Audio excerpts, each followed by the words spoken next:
Good afternoon and good morning, depending on your time, to all of you. We are today doing as a part of A to Z from Preeti Urology and Kidney Hospital. We have already done A to Z program on RIRS. Now this is A to Z PCNL is over. Now we are today A to Z laparoscopy. Basically to cover some topics which are not covered during these 2-3 months. Of course, some overlap will be there. We have esteemed faculty today. They will be introduced during before their presentation, so that it will be appropriate. Before I hand over to the organizing chairman, already all of you know the flyers and the topics. The same order will be followed. Each topic will be around 12 minutes. If little bit of time is extended, please pardon us. And first, I have to introduce Dr. Arvind Ganpale, sir. Even though I am doing on my hospital name, to be honest, entire background work is done by Dr. Arvind Ganpale. To all the Indians and many of the other side, other than Indians, Arvind Ganpale, there is no need to introduce. I was going through his CV. It is very interesting. I know him since long time, but when I read this, I want to read it, even though it takes 2-3 minutes time. He is from Nadiad MPUH. He is Vice Chairman in the Department of Urology at MPUH. He is Postgraduate Guide and Examiner for Urology Trainees in India. He has 156 publications. I must tell, in India, 156 publications is not easy. And in addition, he has authorized 23 book chapters. Recently, his chapter is published in Campbell Lower Urinary Tract Calculi. Also he also has papers in Smith Endourology also. In addition to that, 23 book chapters are there. He has done a lot of work on laparoscopy training, invented low-cost retrieval bag, and with the team MPUH, he has microperc system with polydiagnosis GmbH, one of the editorial board of Indian Journal of Urology and Minimal Access Surgery, editorial board of Springer Plus since past 3 months. He was named Best National Reviewer for IJU 2012 and 2015. He is recipient of the prestigious MIUC Scholarship of the Urology Society of India. He also received F1000 AFM Travel Award and Grant. He was named the AUA USI Scholar for 2012 year. He is also conducting AUA IC course on laparoscopic donor nephrectomy. More than 2 times he operated in my hospital also. He comes regularly for the laparoscopic training. With this introduction, nearly 150 here, another 100 on the participants are there. I request once again participant actively participate in the chat box, so that we can take the questions at the end with the corresponding speaker. All the speakers will be introduced when they are presenting. So because first speaker is Dr. Arvind Ganpale, sir, over to you. And Arvind Ganpale, sir, warm welcome from Preeti Hospital. Please, I'm stopping my screen. Take over, sir. Thank you very much, Dr. Chandramohan. And as is a signature, this thing from your side that you always go overboard while praising anybody. But anyway, thank you very much for those kind words. Before I go ahead and actually go ahead with my talk, I must say that I'm really honored to have an expert international faculty who just on one phone call and one text message were ready to come over on board for this particular international webinar. I'm thankful to each one of them, all the national faculties who are really a name in themselves as far as the field of laparoscopy goes. As far as this program goes, we want to emphasize on the practical tips and tricks of a given laparoscopic procedure. We don't want to go into the theoretical details. As already alluded, each talk will be for 12 minutes and there will be time for question and answers, and we will try to answer as many questions as possible. Again, thank you all for participating in this program. I have been charged with this duty of talking about something about ergonomics in laparoscopic urology. We'll start with the basics. I must acknowledge the help of Dr. Abhishek Singh, who is my fellow consultant urologist at NQH. He has lent me a few slides which will be shown in the course of this presentation. Let's start with a few interesting snippets. How does open and laparoscopic surgery differ? This is the question that many people ask. So in open surgery, we have got high degree of freedom. The surgeon works in the line of visual axis. The surgeon has got a three-dimensional direct view. He has got a direct tactile feedback. So if he doesn't see, he feels it and then he does the job. Actually, exactly everything is opposite in laparoscopy. In laparoscopy, the surgeon has got a 2D vision. There is a loss of depth perception to some extent. There is a Fulcrum effect with tremor enhancement. At least there is a tremor, even certain physiological tremors are tend to be enhanced in a laparoscopic milieu. The view is not under the control of the surgeon, but it is actually under the control of the assistant. So this brings out a certain subtle personality differences which are there in an open robotic or a lap surgeon. The open surgeons, as we all know, is known to be a macro man. He is fast and furious. He considers hand is as good as the eye. He always thinks that dissection precedes hemostasis and ergonomics is optional.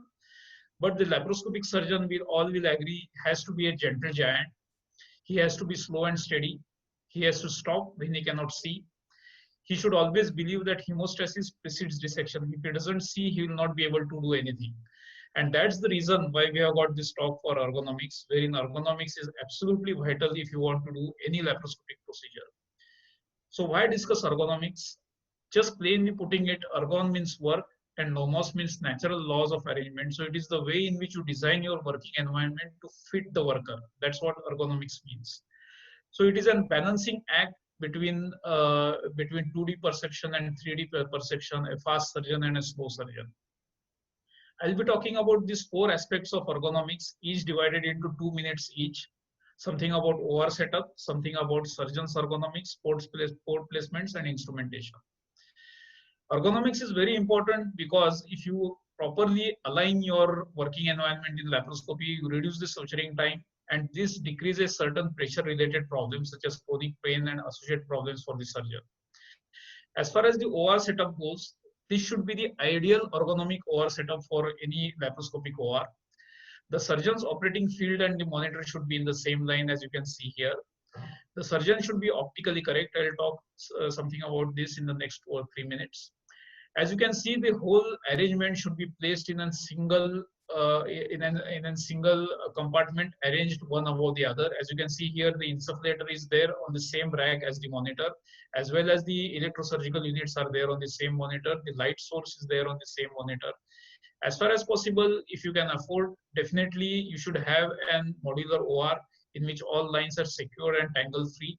Preferably the monitors and other equipment should be roof mounted with a boom. This avoids clutter and cluttering of the wire and the instruments. Ideally, whenever you have got an assistant, it's better to have 2 monitors, 1 monitor on the either side. What about the positioning of the surgeon and assistant?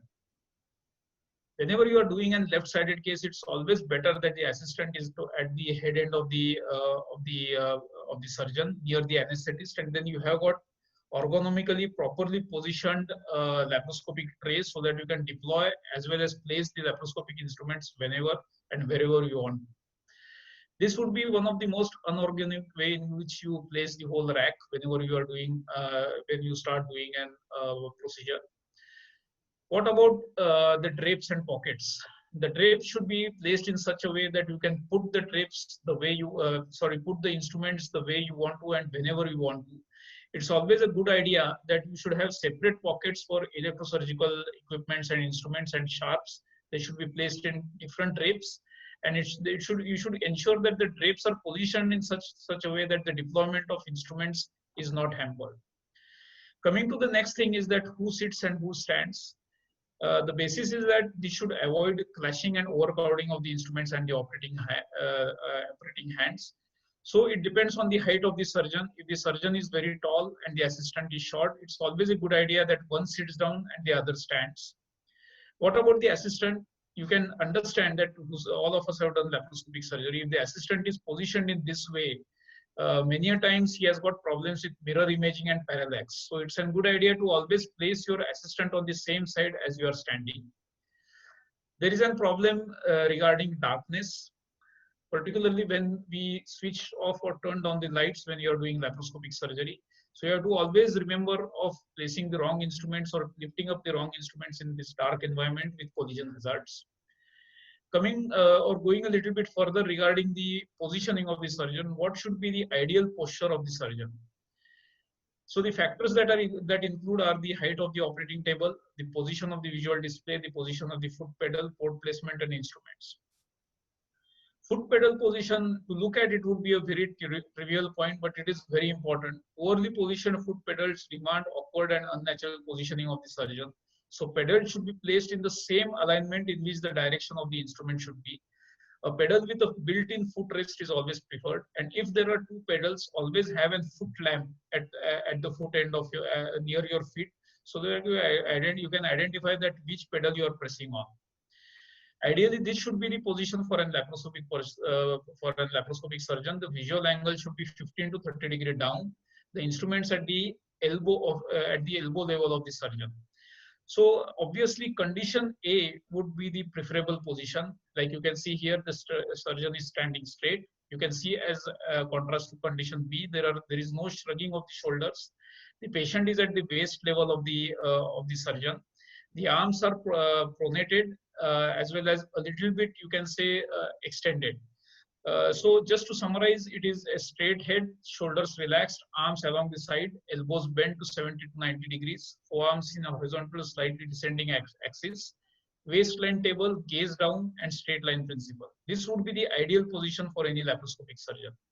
What happens if you do not follow this? It's very obvious that if you see the gentleman on the right side, if you have an habit of standing like this, over an experience of 15 to 20 years, you are bound to have carpal tunnel syndromes, eye strains, cervical spondylosis, thinner neuropathy, etc., so on and so forth. So I was just mentioning the height of the operating table. A very important formula would be 0.49 into the height of the surgeon. So my height is 167 centimeters. So as I'm 167 centimeters, 0.49 into 167 centimeters is 81 centimeters. So that should be the height of my operating table from the ground whenever I'm operating. So if you want to buy an laparoscopic operating table, then it's always a good idea that the table should have a capability to reach up to 24 centimeters from the ground, so that your hands are at the waist level of the surgeon. Always follow this principle of eye, target, and center of monitor. So in laparoscopic urology, it would be the eye, it would be the target, and this would be the monitor, and it should be gaze down. So this should be the position to avoid any ergonomic problems in your long career. What should be the distance of the monitor from your eye? A very simple formula: 5 multiplied by the diagonal length of the monitor. Suppose you have got a 32-inch monitor. So it is 32-inch into 5. That should be the distance from your macula to have maximum acuity and color perception. Coming to the port placements, before I stop this presentation, we have to remember 3 important angles: manipulation angle, azimuth angle, and the elevation angle. While following these principles, the principles of triangulation, we all know that the target organ should be 15 to 20 centimeters from the target, with a distance of 5 to 7 centimeters from each other, and try to avoid something which is called as the sectorization. If you see here, the target organ is here and the camera is in the center. But whenever a sectorization happens, you see that the target organ is over here, and then actually the viewing port is on one side. So this becomes very difficult when your camera is on one side, for particularly a novice surgeon to start operating. So avoid sectorization and believe in triangulation whenever you are a novice. Coming to the manipulation angles and the azimuth angle, just to make it very simple, the azimuth angle is the angle between the red line and any of the working ports. So this would be the angle which is called as the azimuth angle. This should be less than 30 anytime. And the manipulation angle is the angle in between the 2 blue lines. This should be always 60 to 75. Imagine that this angle is 95 or 90. What will happen to your shoulders? Or imagine that this angle is, say, 60. What will happen? You will have to extend your shoulders. So that is very important that you follow the azimuth angle and the manipulation angle. Do not try to operate with something like this, wherein you are shrugging your shoulders and operating. Coming to the last part, that is the fulcrum effect. We can go back to our physics lessons during our school days. We have been taught that there are 3 types of liver, and we should always aim that the laparoscopic instrument should be a type 1 liver. Means what? If I can show here that the peritoneum should be in the center, or the port should be the center, and equal amount of instrument should be inside the abdomen, and equal amount of instrument should be outside the abdomen. So that is the reason why I say that always a laparoscopic instrument should be a type 1 liver. And that is the reason that whenever you do a pediatric laparoscopy, try to use pediatric instruments so that they behave like a type 1 liver. So to summarize, the instrument should behave like a type 1 liver. Telescope should always be in the middle of the working instruments to avoid sectorization. Have a manipulation angle of 60 degrees. Do not have an elevation angle of more than 60 degrees. Always maintain the port position between 5 and 7.5 centimeters between each other. And I would say the most important thing is the azimuth angle. And I'm sure that when you are going to talk about donor nephrectomy and all those things, Dr. Prem Gawali and others are going to talk something about the azimuth angle as well. So my bottom line would be, as in cricket, because cricket is a religion in India, that's why I gave this particular simile, that as in cricket, in laparoscopy, the stance of the surgeon is important to achieve good results with minimum injury in the long run. Be always in the habit to be coaxially aligned. Always believe that instruments, the laparoscopic instrument should behave like a type 1 liver. OT table should be half the surgeon's height in centimeters. Like this, my height is 160 centimeters, the height should go up to 81 centimeters. Keep the distance of the monitor from the surgeon 5 times the diagonal length of the monitor. And finally, I believe that port positioning will make or break your efforts in laparoscopy. Thank you very much. Arvind sir, thank you very much. In fact, when it came to the talk, actually Dr. Arvind is a robotic surgeon also. He operates robotic pediatric also. Very few centers in the world operates. But still he selected this talk because he said that a lot of juniors will be watching. That will be useful. Otherwise, he might have selected any rare surgery and shown here. The great simplicity, sir. We have to learn a lot thing from you. Thank you for good presentation. I want to ask only one question. Sometimes your thumb pains a lot when you operate more than 3 hours. Do you recommend normal movements of the needle holder or any instrument with thumb inserted in the jaw or not? What is your recommendation? First For of all, example, you are doing radical prostatectomy, radical cystectomy, some long surgeries. First of all, I personally do not put in my thumb in the thumb grip. I would always like to hold it as if I'm grasping that instrument. That is point number 1. And you being, and all of us are excellent and experienced surgeons, so you'll always, you'll agree with me that whenever there is a novice surgeon, he has got a tendency to grip an instrument very tightly. As you become more and more experienced, automatically you get that particular feeling that you should start holding the instrument lightly. So that is actually the thing which will decrease the tremors, and that will decrease these unergonomic habit-related injuries in the long run. And second quick question, when you are standing for a long time, do you take a break for your knee joint locking on the right side, particularly right-handed surgeon? If you see after 2 hours, it locks and you get little bit of pain. Do you recommend in between some exercises for the leg? Actually, we don't do it, but again, it comes to the same thing. As you become an expert, you actually get acclimatized to the whole thing, and it becomes sort of intuitive. Okay, thank you, sir. We will go to the next speaker, Dr. Hemnath, who is the consultant from my hospital. I'm happy that he is with me 2 years now, both husband and wife urologists, Dr. Soundarya and Dr. Hemnath. He did from Madras Medical College, which is prestigious institute, and he got the gold medal in the last year. And he presented papers and videos in national conferences. He will be talking on the basics like energy sources in laparoscopy. Over to Hemnath. Thank you very much, sir.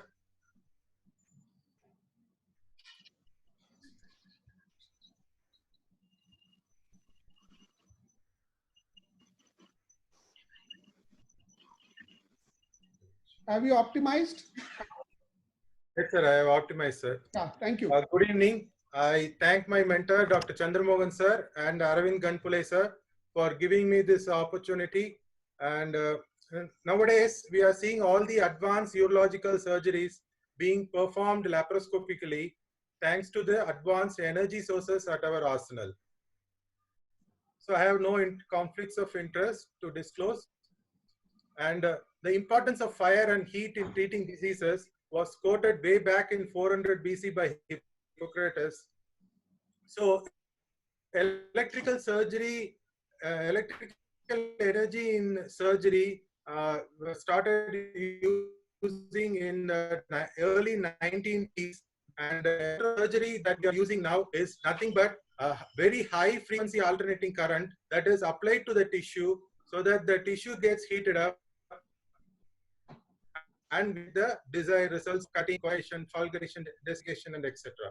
So once that tissue temperature rises above 50 degrees Celsius, we get irreversible cell damage. But when it rises more than 100 degrees Celsius, we get undesired effects such as HR formation, charring of the tissues, which is not desirable. And all the advanced energy sources at present produce the desired effects less than 100 degrees Celsius. So endpoint of all energy sources that we use is the heat.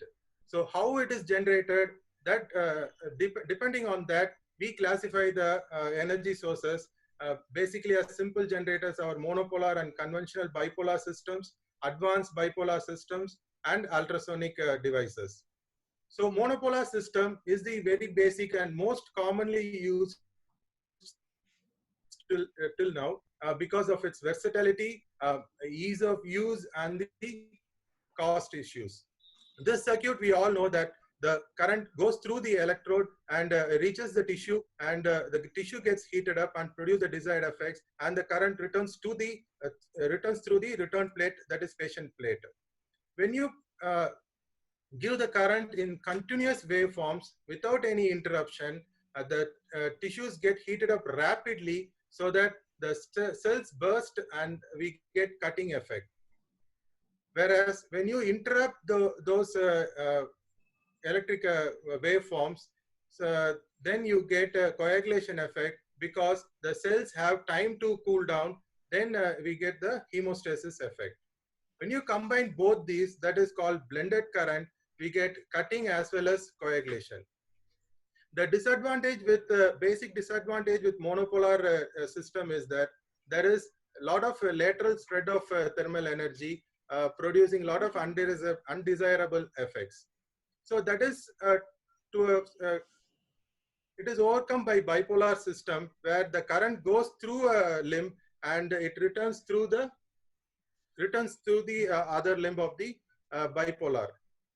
So that the current is concentrated in that area, the lateral spread is reduced to some extent, and no patient plate is required. The coagulation is effective. But the disadvantage with conventional bipolar system is that it takes longer duration for sealing effect, and there is still a lateral spread, and charring occurs, and HR formation sometimes occurs, which is not good.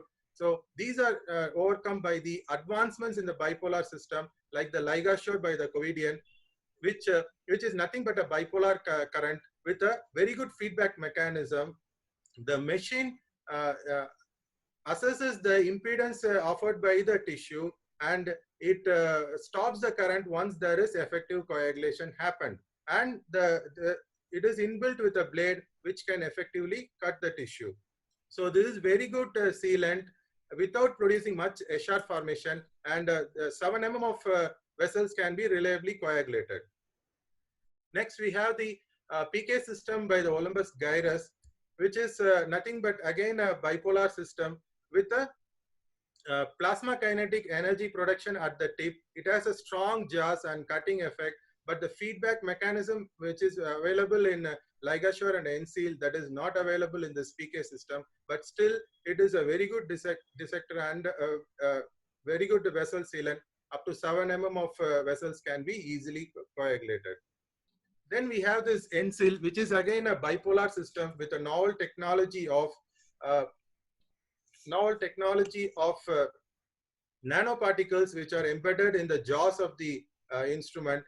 These nanoparticles are thermosensitive.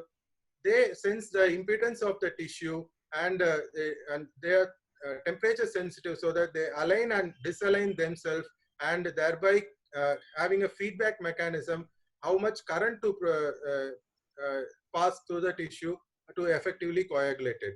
This also effectively coagulates 7 mm of vessels, and it is very good vessel sealant, and you can have a one-shot coagulation and cutting, and you also have articulating limbs with the end seal.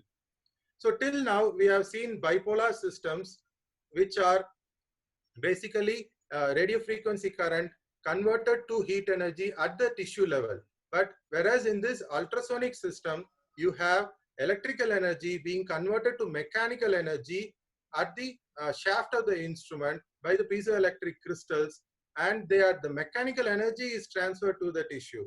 Here you can see the active jaw which vibrates at 55,000 times per second, so that it produces heat and the tissue effects happen.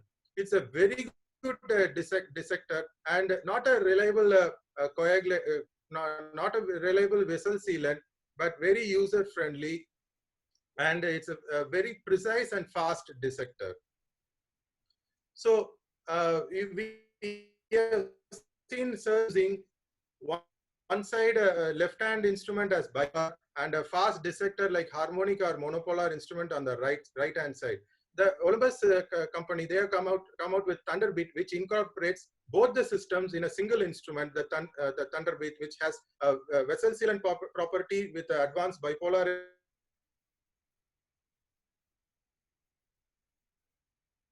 Problem with the Thunderbeat is that the cost issues and the reusability issues. So the organ beam coagulator is nothing but a monopolar electrode with organ gas. The organ gas conducts the electricity to the tissues. You can coagulate the superficial structures over a wide area, and it also displaces the blood so that the monopolar energy can be transmitted effectively to coagulate the vessels. So there are a lot of studies comparing these energy sources. Basically, there is no significant difference between the advanced energy sources in terms of burst pressure, sealant effect, lateral thermal spread, and the blood loss and the operating time. So to summarize everything, you have harmonic scalpel, which is a very good dissector, poor vessel sealant, but very user friendly and excellent reusability properties. On the other hand, you have bipolar energy sources, which are very good vessel sealant, but very poor dissectors, and reusability issues are also there. And you have Thunderbeat, which is a combination of both, but cost and reusability is the issue. So all these energy sources are basically producing heat, and we should be aware of all these side effects, especially the defective insulation, direct coupling, capacitive coupling, and exit site burns with the monopolar systems. So one more thing I would like to stress is that the smoke which produced by these energy sources are not at all good for the health, and it is like you can very well smoke 6 cigarettes in 15 minutes than to smoke inhale a 1 gram tissue smoke from these energy sources. And also in this COVID era, COVID times, this smoke can be a transmitter of the virus. One should be careful and use specifically designed air filters in the exit port. So a lot of options available. All these energy sources are able to perform whatever the desired function we want, and it is the surgeon's responsibility to understand the technology behind it and also use it accordingly in the case situations. Thank you. Thank you once again for the wonderful opportunity given to me. Thank you, sir. Thank you very much, Dr. Himna. You can talk very informative to the price. Wonderful. I had one question. If suppose I'm a novice surgeon and I want to select one energy device for my private practice. So what would be your suggestion to me? Which one device should I Yes, buy? sir. Even though I have no conflicts of interest, but I would like to suggest a harmonic device which is very user friendly, and also the main advantage is that reusability. It is a very good for dissection, but not a reliable vessel sealant. We should be careful regarding that also. But harmonic is very good, sir. Okay. I also agree on this point that harmonic is a very efficient vessels, and particularly one point I would like to make out as against harmonic, that whenever you want to do the dissection, particularly in a laparoscopic donor setting, the blades of the harmonic tend to get heated up. So in that particular situation, I feel that the other devices, particularly the ligashore, is more useful, as those blades don't tend to get heated up. So precise meticulous dissection, probably ligashore would be better. But yes, I agree with your answer that harmonic would be a one-stop device to buy. Yes, sir. Dr. Chandramohan, anything Yes. to No, sir, add? we'll proceed, sir. Okay. Yeah, thank you, sir. Thank you, sir. Thank you, Hemnath, for nice presentation. Now, the next talk is from now onwards, we will go to the surgeries. Dr. Nitish Jain is a well-known person in India. He is senior consultant and coordinator of Department of Urology, Apollo Hospital, Chennai. Trained in robotic surgery at Roswell Park Cancer Hospital, New York. He is actually founder of Facebook group Alto, which has 6,000 members now. One of the largest urology Facebook group. He is the founder for last 5 years. He spends a lot of time apart from his busy practice answering a lot of questions. I must say, is very knowledgeable. Every question he answers like an exam now also. Special interest is robotic and laparoscopic surgery. Academic achievements are several papers in national and international journals, invited faculty and live workshops, laparoscopic faculty and mentor in Ethicon Institute, Chennai, presented videos and papers in national conference. He was topper in MCH, topper in university in surgery, and co-investigator in drug trials. He operated in my hospital a few months back where nephrectomy has to be done. He could not see the liver in the entire surgery. You can't believe. A lot of seniors like Arvind Ganple and many seniors were there. He has put ports in a totally different position and dissected like in a less surgery. I was impressed with that surgery. So we have given talk to him on simple nephrectomy, not always simple. Over to Nitish Jain.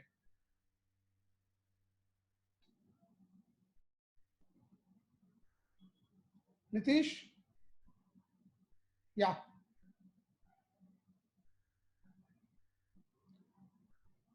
Yes, Nitish, clear.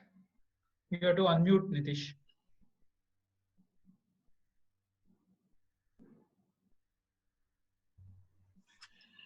Thank you, sir, for a nice introduction. I would like to thank Chandramohan sir and Arvind sir for giving me this opportunity.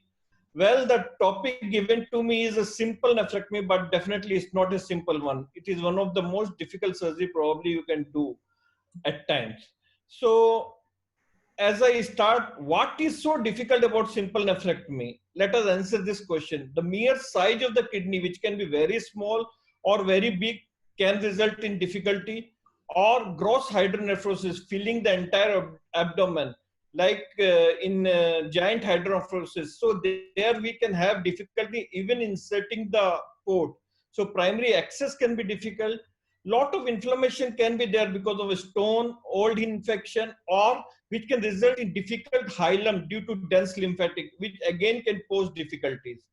Infection like TB, pyelonephrosis per se can result in difficulties, and we can have a lot of adhesions because of bowel onto the bowel and adjacent structure. So everything, and many of this kidney actually become non-functioning because of redo surgery. So again, multiple previous surgery again can result in difficulty. So there is a lot of uncertainty involved when we are doing a simple nephrectomy. So can we make simple nephrectomy simple is very difficult. And most of the time I say there's nothing like simple nephrectomy. We have to do a simple nephrectomy just like a radical way. And the best way what I said is doing a radical way. So there's not much difference between the simple and radical nephrectomy according to me, except for the pathology for which it is indicated. So before I start, I would like to say each and every who is going to start his laparoscopic practice, be slow. Ultimately, you will be very fast surgeon in laparoscopy, and bleeding is one of the worst enemy. And you should never hesitate to put extra ports, and swas and other anatomical structure are one of your best friends. So let's come to the point. My first index case is a giant hydronephrosis. In this patient actually came to us with breathlessness. And so we had to insert a PC, and it drained around 11 liters of urine state. So what are the problems we face in this sort? I'm not going to go into the port position and other stuff. I'll just go straight to the topic. So what are the problems we face in this sort of cases? So the primary the problem we face is, the first is whether we should deflate or not.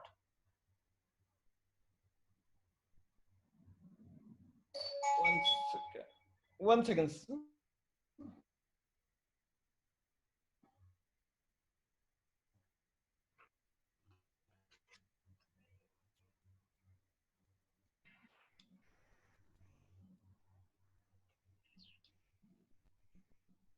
So the primary question we face here is whether we should deflate this kidney or not. So it's $1 million question. So most of the time I usually don't like deflecting the kidney.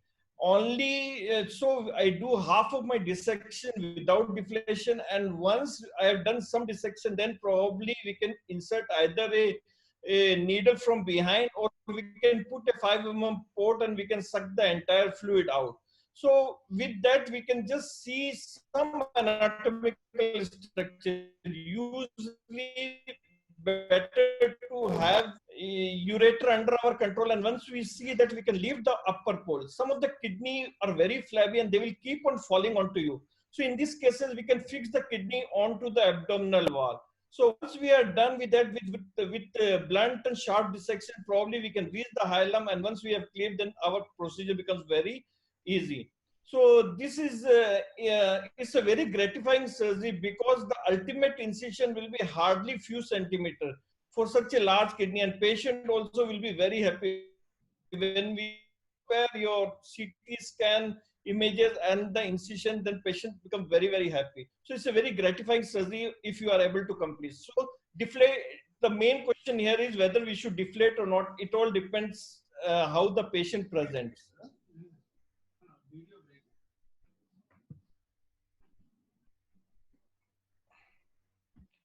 So the next index case is a contracted kidney. Here we can see a small kidney. It is around 3 centimeters. The problem what we face in this sort of kidneys, many a times when we mobilize the bowel, the kidney actually comes along with the bowel. We can see in this case also, the kidney was coming along with the bowel.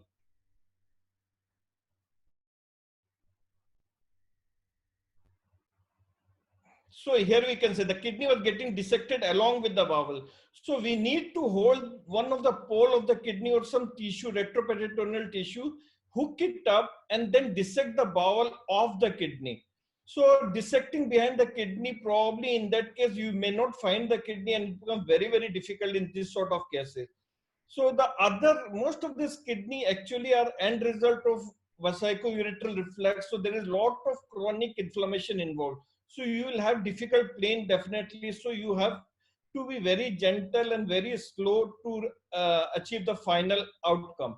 So again, here the anatomy and anatomical landmark is very important. So once you are done, probably you can reach the hilum. So once again, in this case also, in a small contracted kidney, once you have some anatomical structure, it becomes very easy to complete the surgery.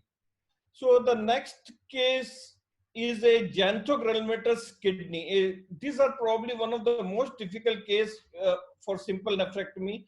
Here we can see the kidney, it will be stuck to the bowel or the surrounding structure, surrounding organ. The hilum will be very difficult. there will be a lot of inflammation all around. So in this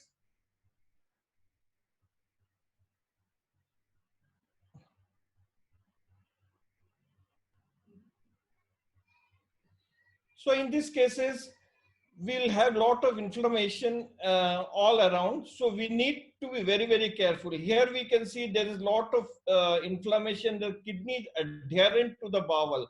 So we have to be very careful while dissecting it.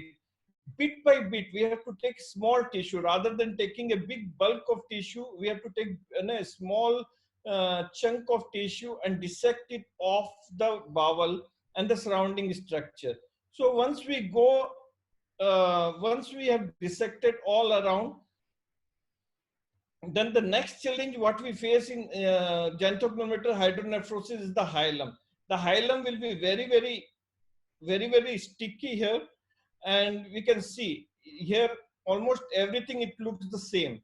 So we have to take small tissues and dissect. Here suction plays a very, very important role. So we can dissect this lymphatic with harmonic, and then we can use suction. And many times we may have to put an extra port here to do continuous suctioning. So we should never hesitate in putting an extra port. And in XGP particularly, I would like to say that patience is the key in doing the surgery.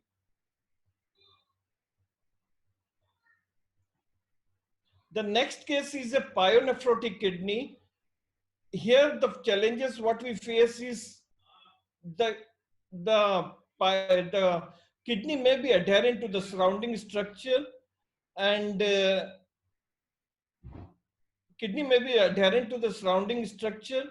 and the pus may be there in the kidney, which can spill into the general peritoneum and can result in peritonitis. So we have to avoid this.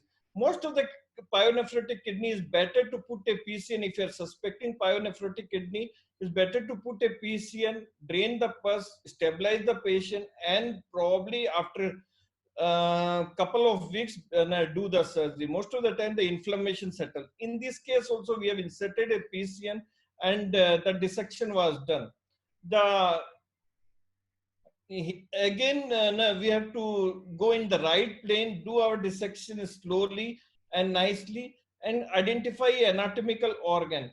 If we see the ureter here is quite inflamed, we have to go slowly, dissect it properly, and go in the right plane. If you see there is hardly any plane between the kidney, between the ureter and the swaz.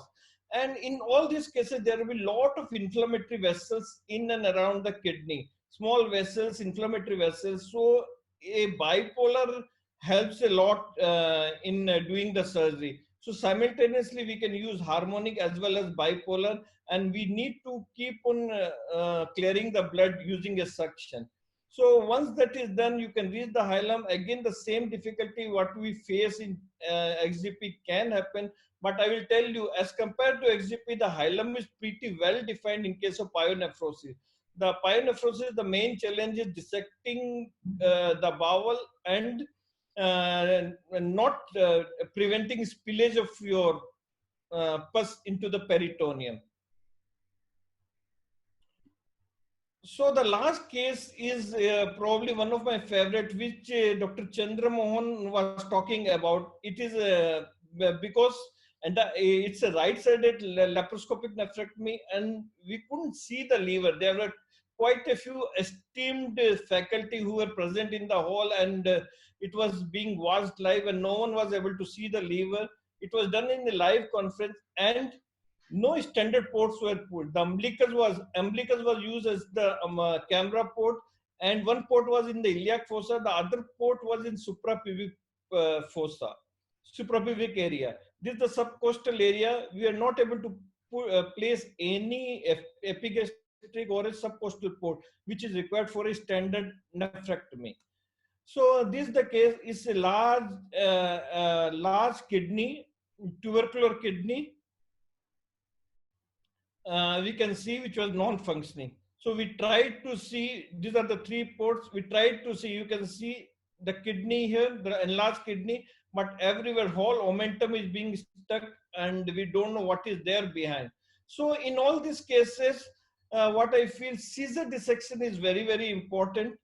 Caesar dissection is very important and to release the adhesions rather than using some energy for sources.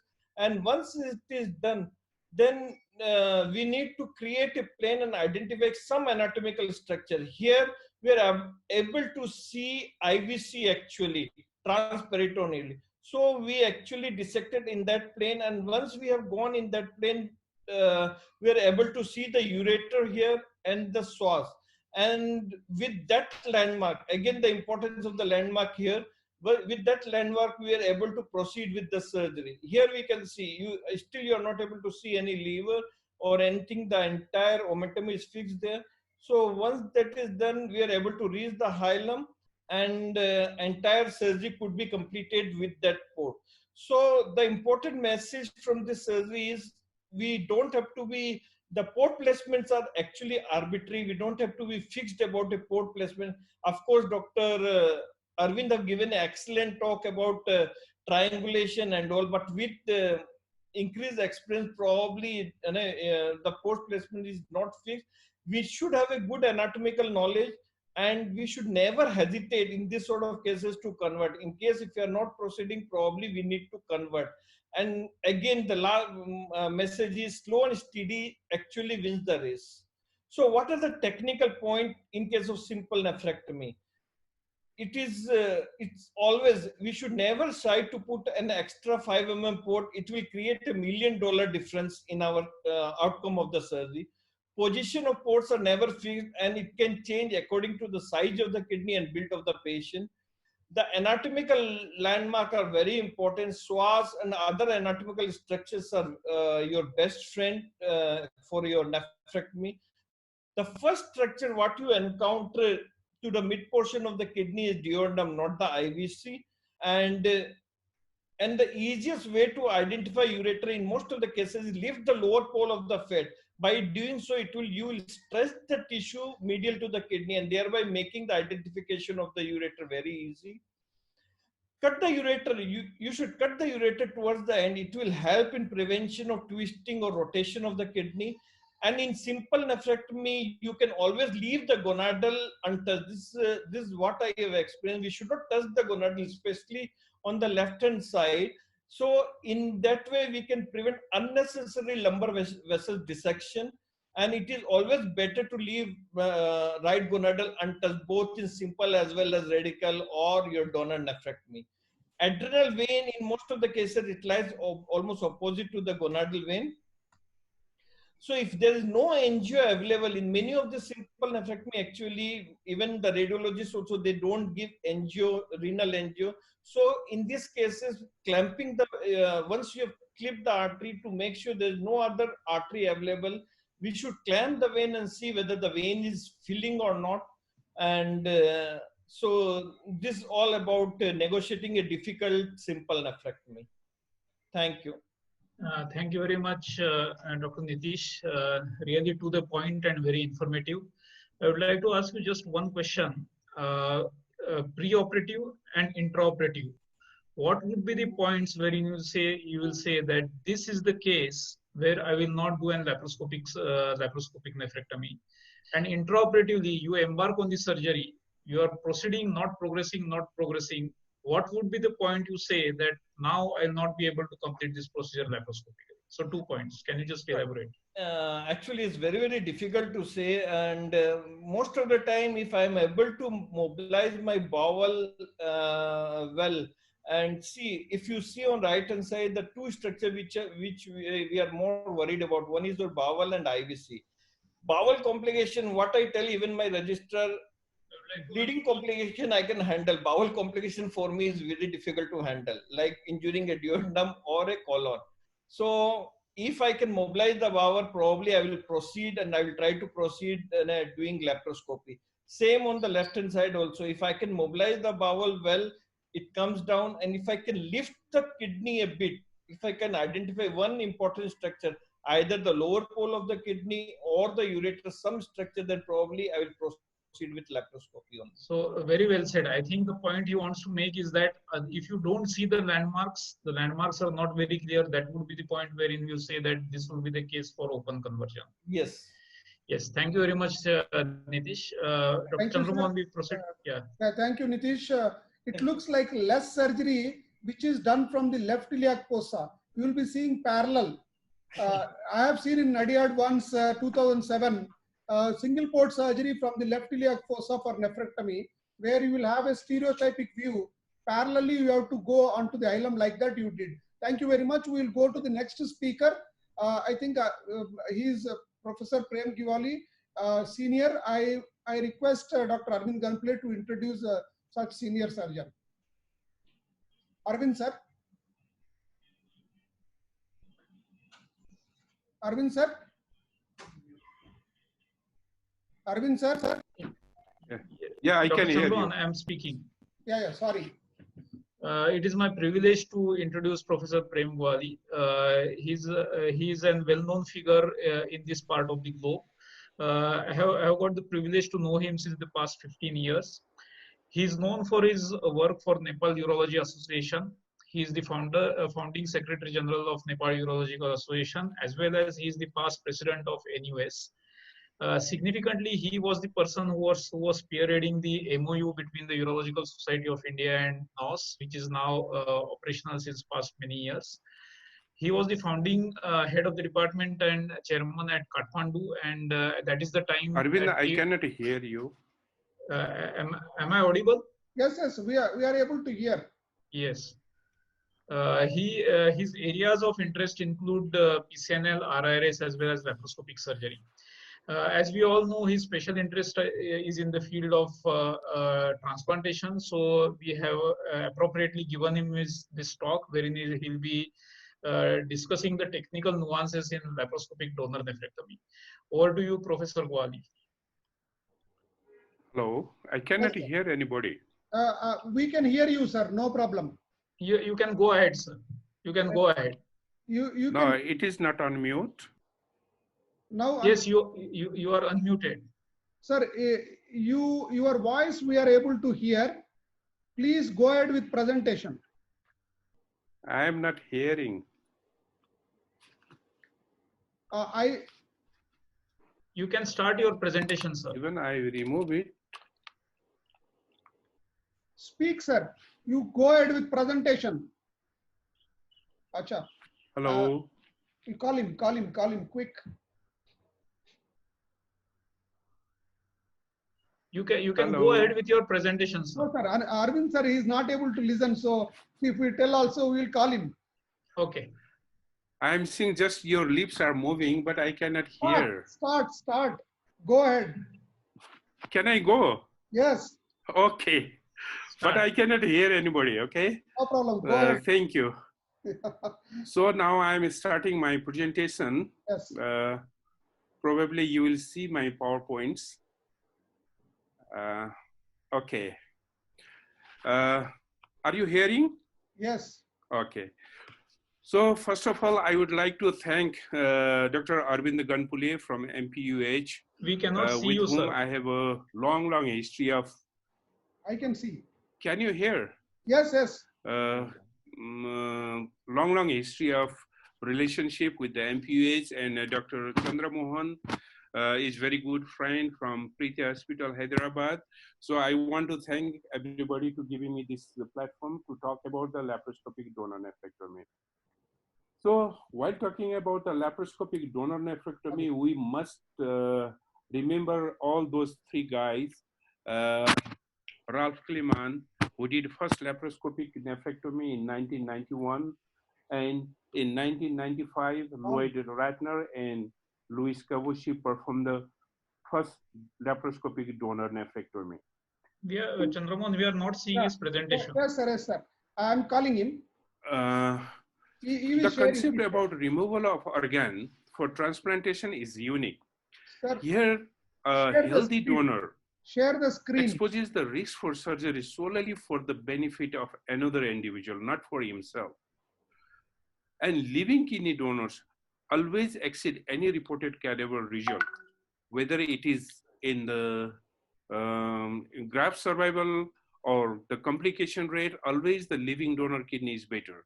And with the living kidney donors, we can time the we can predict the time for operation, and we can shorten the dialysis time. I do not want to talk about the cosmesis after the open donor nephrectomy or laparoscopic donor nephrectomy. The thing is that in 1995, when Ratner started the laparoscopic donor nephrectomy, this is the data from United States. Stop it, sir. In 1995, the living donor nephrectomy was 3,800 only. But by 2005, in 10 years, the number of living donor nephrectomy increased twofold. It reached almost 6,000. But the deceased donor nephrectomy was not much change in comparison with the laparoscopic donor nephrectomy. The comparison between laparoscopic and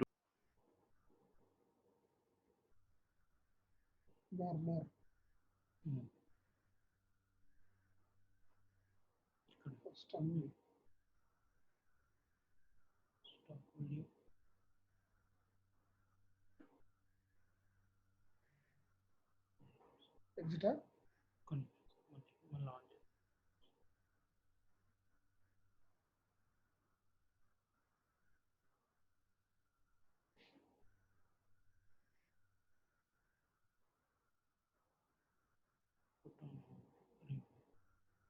Remove or put on hold.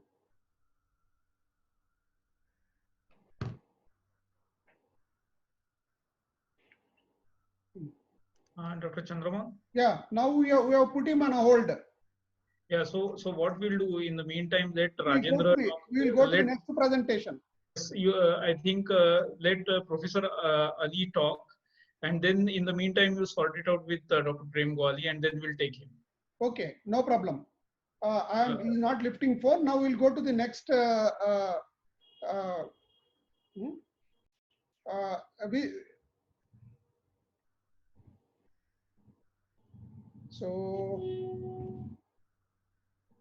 Okay, sir. Now my talk is next, but we will ask Professor Ali to speak. After that, I will speak, sir. Professor Ali. Professor Ali. Yes. Yes. Hello. So hello, Professor Ali. Can you hear us? Yes, I heard you. Yes. I think yes. you can see me also. So yeah, it is indeed a pleasure to see you from Alexandria. Professor Ali again is a well-known figure in Egypt. He is the member-elect of the board of directors of the Egyptian Urology Association. He is a full professor of urology at Alexandria University in Egypt. His claim to fame is his flagship conferences or CME that he arranges by the name MIMSU. We all know it. He's the founder and general secretary of Mediterranean Minimally Invasive Surgery Urology Conferences that are a big hit, which were conducted first time in the year 2019 in collaboration with many international societies such as SURS and so on and so forth. He's an expert laparoscopic surgeon, and he's going to talk with us, and he's going to enlighten us on single port laparoscopic surgery in pediatric population. Over to you, Professor Ali. Thank you, Dr. Gamble, for a kind invitation. I would like to thank also Dr. Chandra Mohan for organizing this international webinar. So, Dr. Chandra Mohan, you have to stop sharing the screen, Dr. Chandra Mohan. Okay. Dr. Chandra Mohan? Yeah. Over to you, Professor Ali.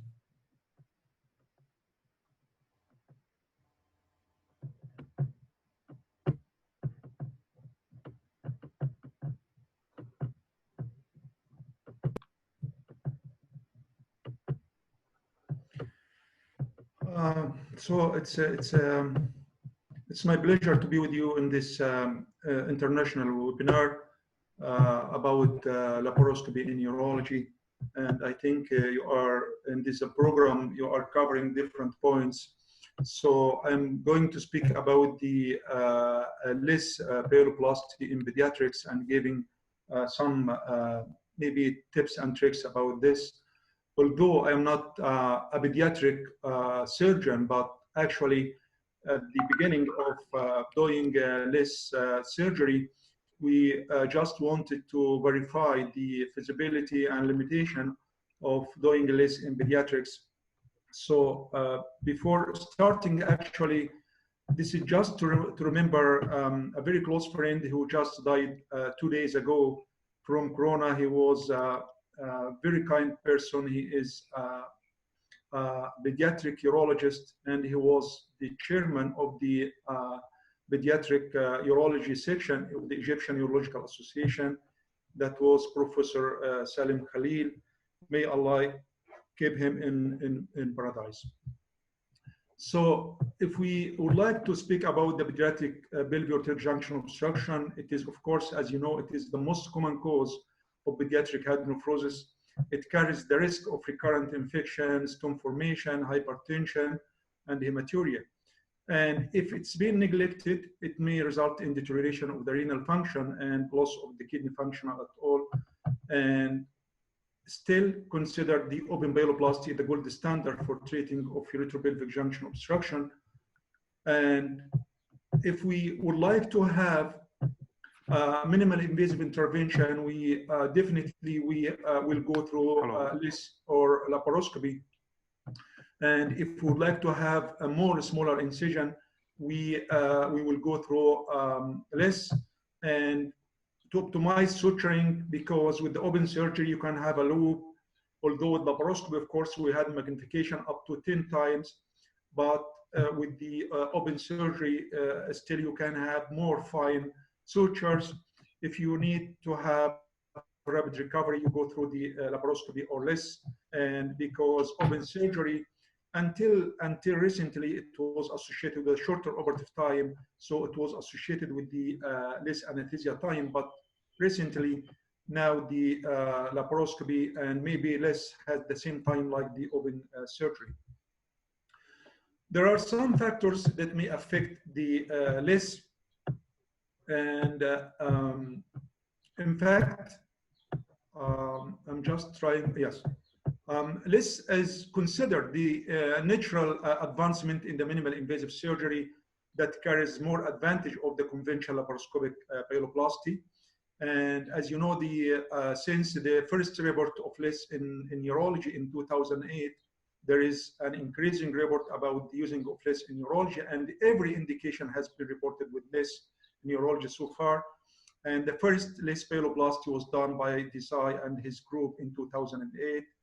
And in a large multi-institutional study that we have done, it has proven that LIS didn't add any more complication or even risk for conversion in case of doing LIS. So to speak about the technique of LIS, pediatric pyeloplasty, definitely LIS has, in LIS you have to have a new setup, a new armamentarium. So regarding the ports, these are the most common ports that can be used. You can use the triport. This is the most commonly used, especially in this in pediatrics and in this reconstructive surgery. You can use still the shield point system, or you can use the Covillian port. This is example of these three ports. And definitely you need special instruments. It's better to use articulating or curved instruments. And ideally it is to work with one straight and one articulating instrument, as you will see in the video for just a few minutes. And some reports about using all straight instruments. However, that was so difficult to try. I tried this at the beginning. And ideally, especially with the pyeloplasty, you can use your instruments, which is 5 millimeters. However, dimension trokers, still you can use 10 millimeter instruments if you would like to do this. Ideally, it's better to have articulating 5 millimeter camera like the Endo-Eye of Olympus. This ideal one that you use, or instead you can have the 3-degree rigid telescope with any kind of attached camera, but this has a lot of technical limitations. To speak about the efficacy of LIS, the pelvic ureteric junction obstruction, I have done a midline search about the available data of this topic, and we looked for everything, and by the end we got like 274 reports. Only 9 of them met our inclusion criteria, and I'm going to try to present simply the data that we have in the literature. As you see here, we have different reports. Unfortunately, most of them, they have a small number of patients. We published from our center that was in 2015. Definitely, we have more number of patients nowadays. And overall, the age of the patient varied from 2 years up to 14 years. The operative time was quite reasonable. It's comparable with the conventional laparoscopic pyeloplasty. There was almost no blood loss, and the hospital stay was short. And this is the rest. Interesting thing that there was a study from China that included 704 patients who had 750 less pyeloplasty. This is a multi-institutional study from 6 centers, and in a group of patients, they did simultaneous bilateral less pyeloplasty, and this is one of the advantages of doing less pyeloplasty. You can operate on the both sides in the same time. So this is if we are going to talk about the technique. All the reports in the literature, they use the trans-umbilical insertion of the port, and the most commonly used port is either the tri-port or the sales port of the Covidian, and the majority used the dismembered pyeloplasty technique. In our small series at this time, we used both VY plasty and dismembered pyeloplasty, and all of them, like the conventional laparoscopic and open surgery, stent was inserted. This is a very short video about showing the less pyeloplasty in 8 years old male child. Initially, we put the patient in the modified lateral position, and we make like 1.5 or 2 centimeters skin incision through the midline of the umbilicus, and through which we can have an access into the peritoneal cavity. Then we inserted in such patient the Covidian port, and we used both articulating and straight instruments, and we used the 5mm endo-eye camera. Like the traditional laparoscopic surgery, we started with cochlearization of the colon and medial reflection of the colon to support the kidney and the pelvis, and we extended our dissection from the left iliac fossa upwards until the splenic flexure. Then the colon was mobilized medially, and after that we could identify the ureter, as you see here. One important trick is to use is the suction. The suction has a gentle blunt tip. You can use it in doing gentle dissection, especially in the children. And it's better to have wide exposure, and also it's better to have to leave a good amount of tissue around the pelvis and the ureter to preserve the blood supply of the ureter. Then here we identified that there was a crossing vessel crossing over the uretero-pelvic junction. Then this crossing vessel was mobilized. As you see here, it's very important to mobilize it. We do this very gently by combining blunt and sharp dissection. After that, we ensured complete dissection of the renal pelvis before starting incising the pelvis.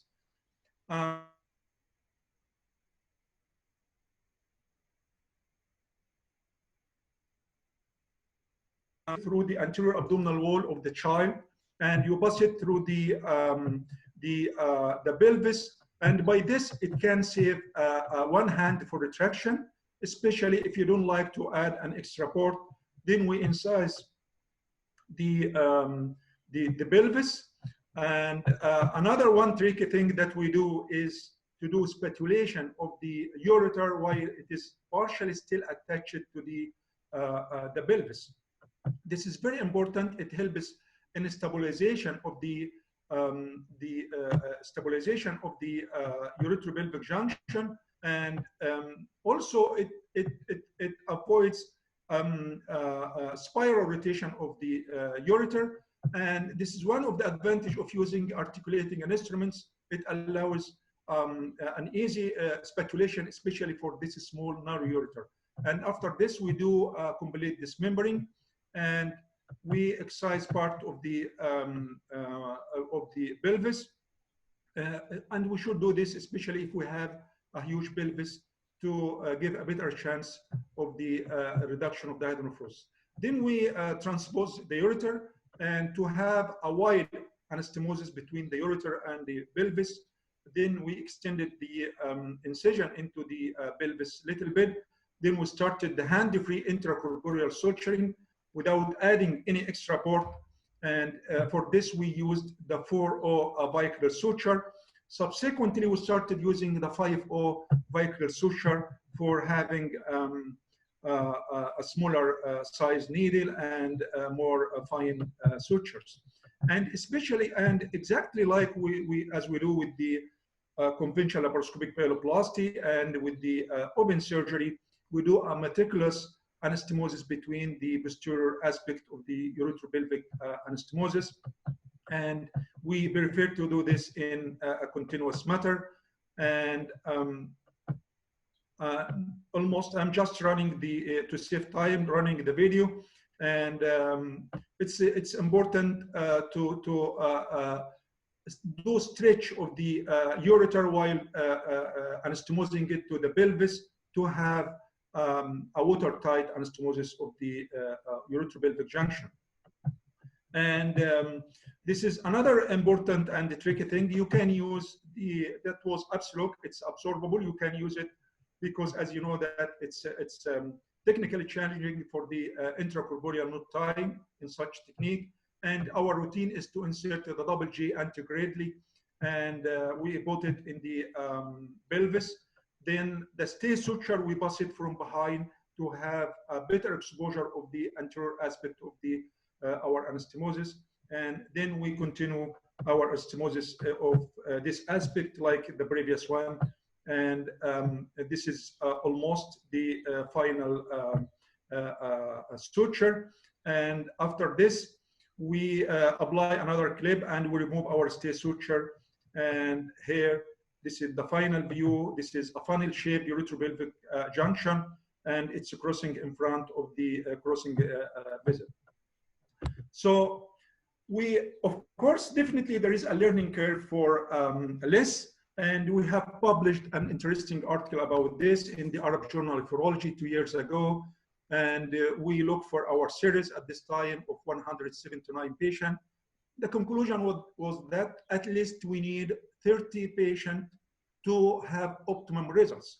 Regardless of your initial experience with the conventional laparoscopy, at least you need 30 less cases to optimize your results. The factors that may affect the operative time, of course, is as expected. The more surgical experience reduce the operative time.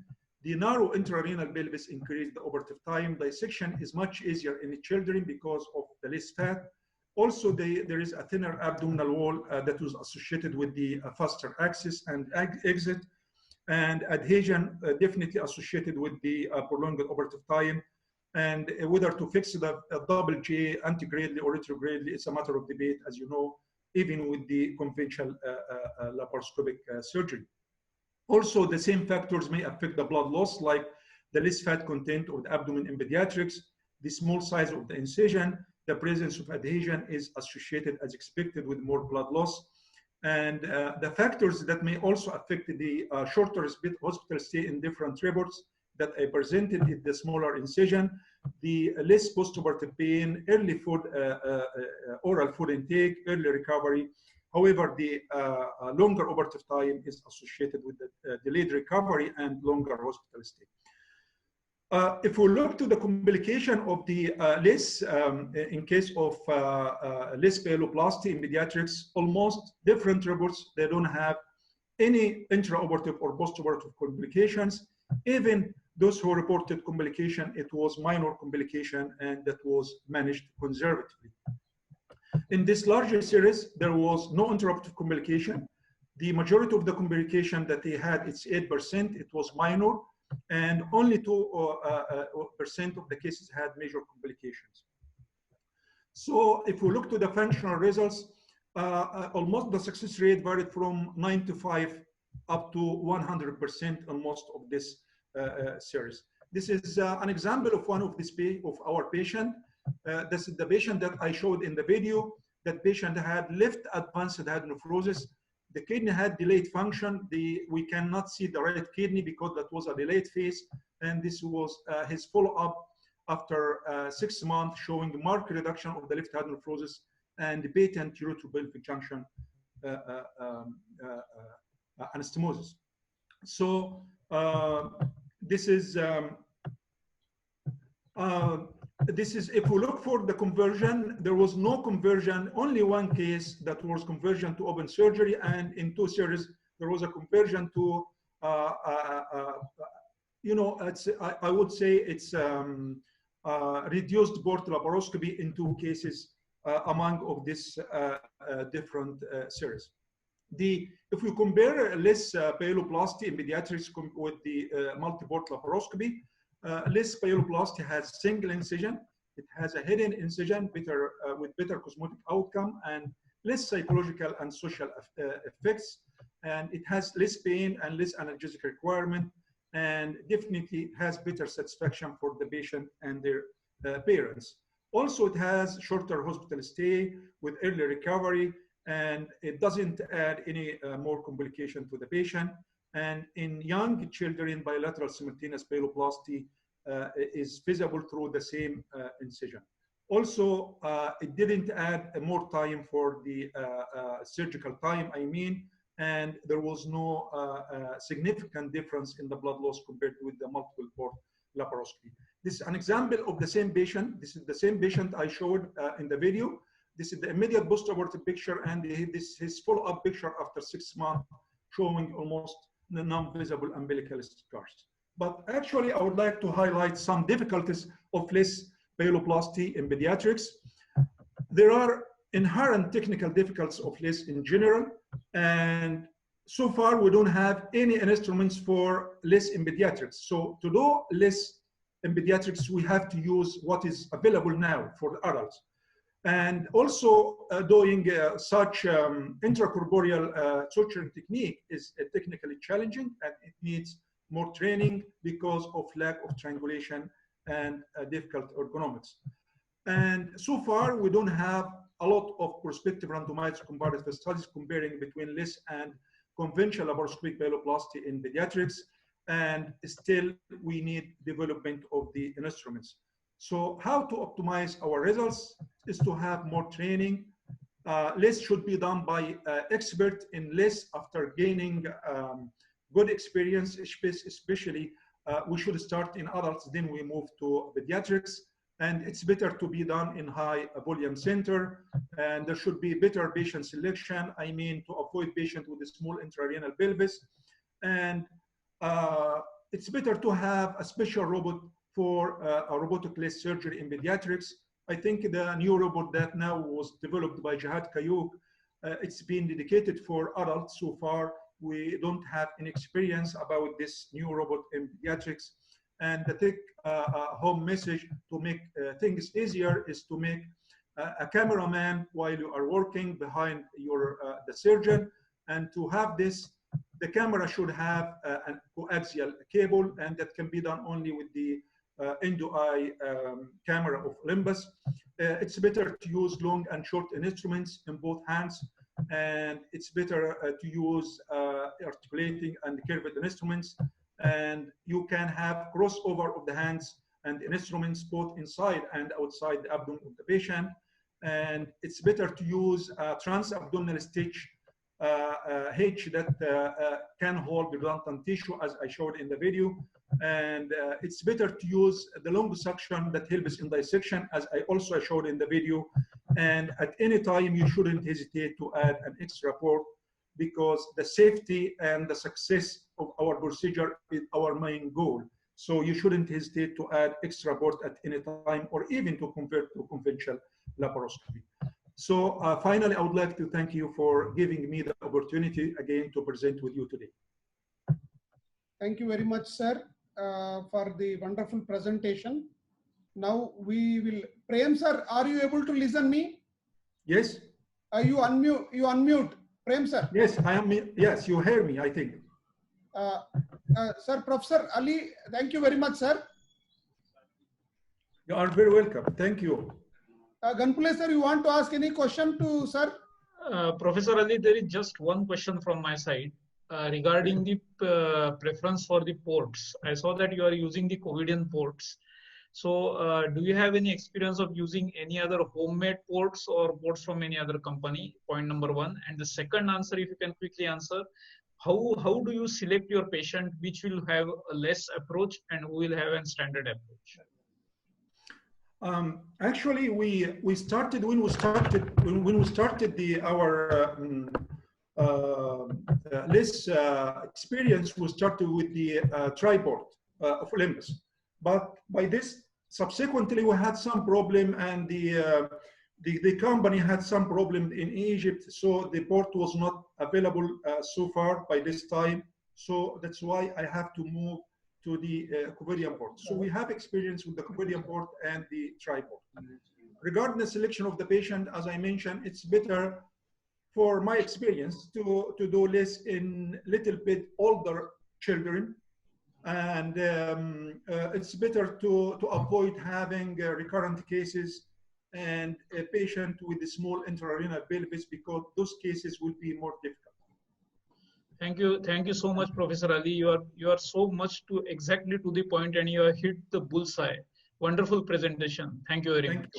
Thank you, sir, for nice presentation, Professor Ali, sir. Thank you. Dr. Prem, sir, are you able to listen now? Yeah, I'm listening you. Yeah, you go directly to the PowerPoint presentation, sir. Okay, I'm trying to find out my optimize the screen video clips. Yeah, you are able to see it. Proceed, sir. Can you see my presentation now? Yes, sir. Go to a presentation mode, slideshow. Yeah, thank you. Please proceed. Can you see? Yes, sir. Okay, then Your can I start? is already given by Arvind Ganpule, sir. It's fine. Majority of the Indians know you. We are very fortunate to have a speaker today. Thank you, sir. Thank you. So without taking much time, I will start my presentation, the laparoscopic donor nephrectomy. Before talking about the laparoscopic donor nephrectomy, we should remember these three phases.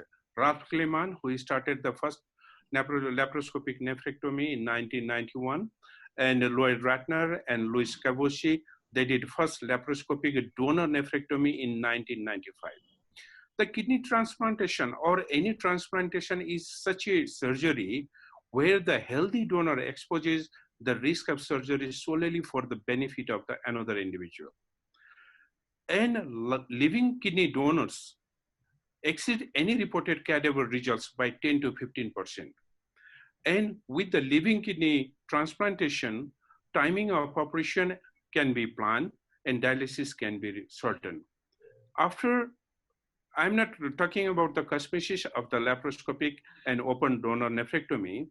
After Ratner started the first laparoscopic donor nephrectomy in 1995, in the period of 10 years, the living donor nephrectomy doubled in its number. This is the data from the United States. In 1995, it was 3,800. And by 2005, it was doubled to almost 6,000. But deceased donor program was not changed a lot.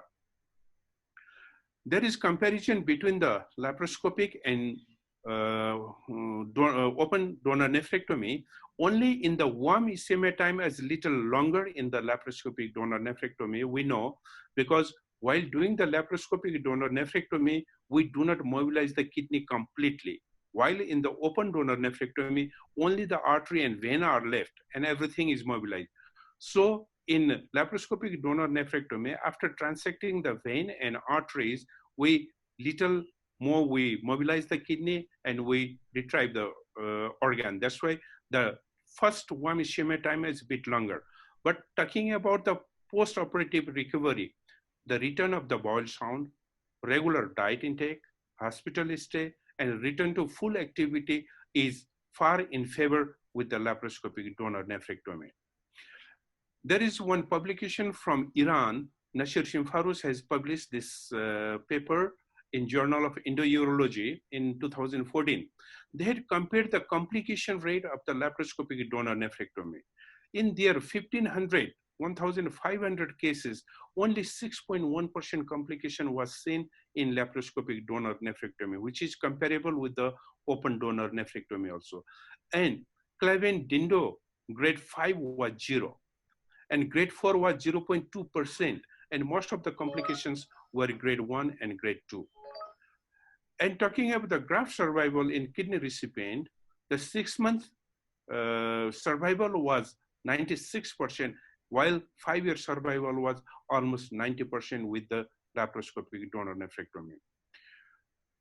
If talking about the procedure, the radical nephrectomy and donor nephrectomy is almost similar. The patient selection, the person who is fit for the open donor nephrectomy is always fit for the laparoscopic donor nephrectomy. OT preparation is not much different. Instrumentation are similar.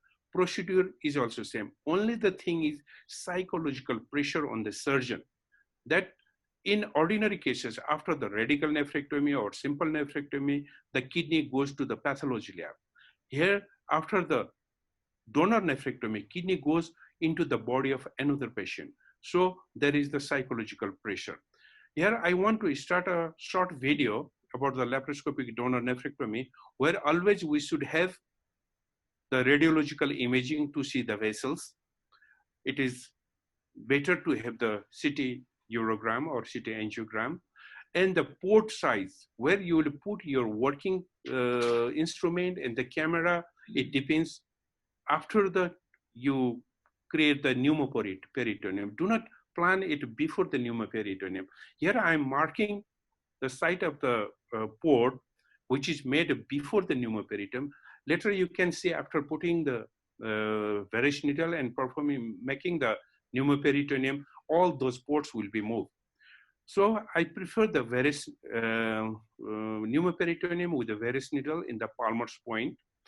And in children, I do with the open technique. In most of the cases, we do with the varus technique. And varus needle is kept in the Palmer's point, and we do create the pneumoperitoneum with all this technique to confirm whether the varus needle is in the peritoneal cavity or not. Once you confirm it is in the peritoneal cavity, we inflate the abdomen up to the 15 millimeter of mercury. Before putting the working ports or trocars, better you keep your pneumoperitoneum above 15 millimeter of the mercury to prevent the injury to the bowels or viscera. Once you put all your trocars or the ports, then you can decrease this up to the 12 millimeter of the mercury. So the most important thing is that this is the point where I was imagined before the pneumoperitoneum, where would be the working ports. Here after the pneumoperitoneum, you can see the site of the ports have changed. So once we enter through the peritoneal cavity, first trocar goes blindly, and you should be very careful. And then after, accordingly, you create the azimuth angle. What about the Arvind Ganpulia was telling in his first presentation, and we put all working ports. Mostly I do the donor nephrectomy with only 3 ports, but there is no harm. If you need, you can put the extra ports. It is up to you. It is always you should keep in mind the safety of patient in the first. So once your ports are ready, then we should start to mobilize the spleen first. I have seen few surgeons who do not mobilize the spleen at all, but it is my recommendation to the new urologists who are doing the laparoscopic donor nephrectomy or whoever it is easy. If you mobilize spleen properly, then the hilum will be free.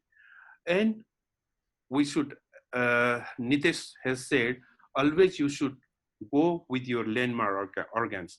You should see the psoas muscle. Once you see the psoas muscle, many of the things are already solved. So here the difference, once you mobilize spleen completely, you can see the fundus. Here you can see the fundus of the stomach. Once you can see the fundus of the stomach, then it is sufficient. You do not need to mobilize more the spleen. So once you mobilize the spleen, you can see the tail of the pancreas.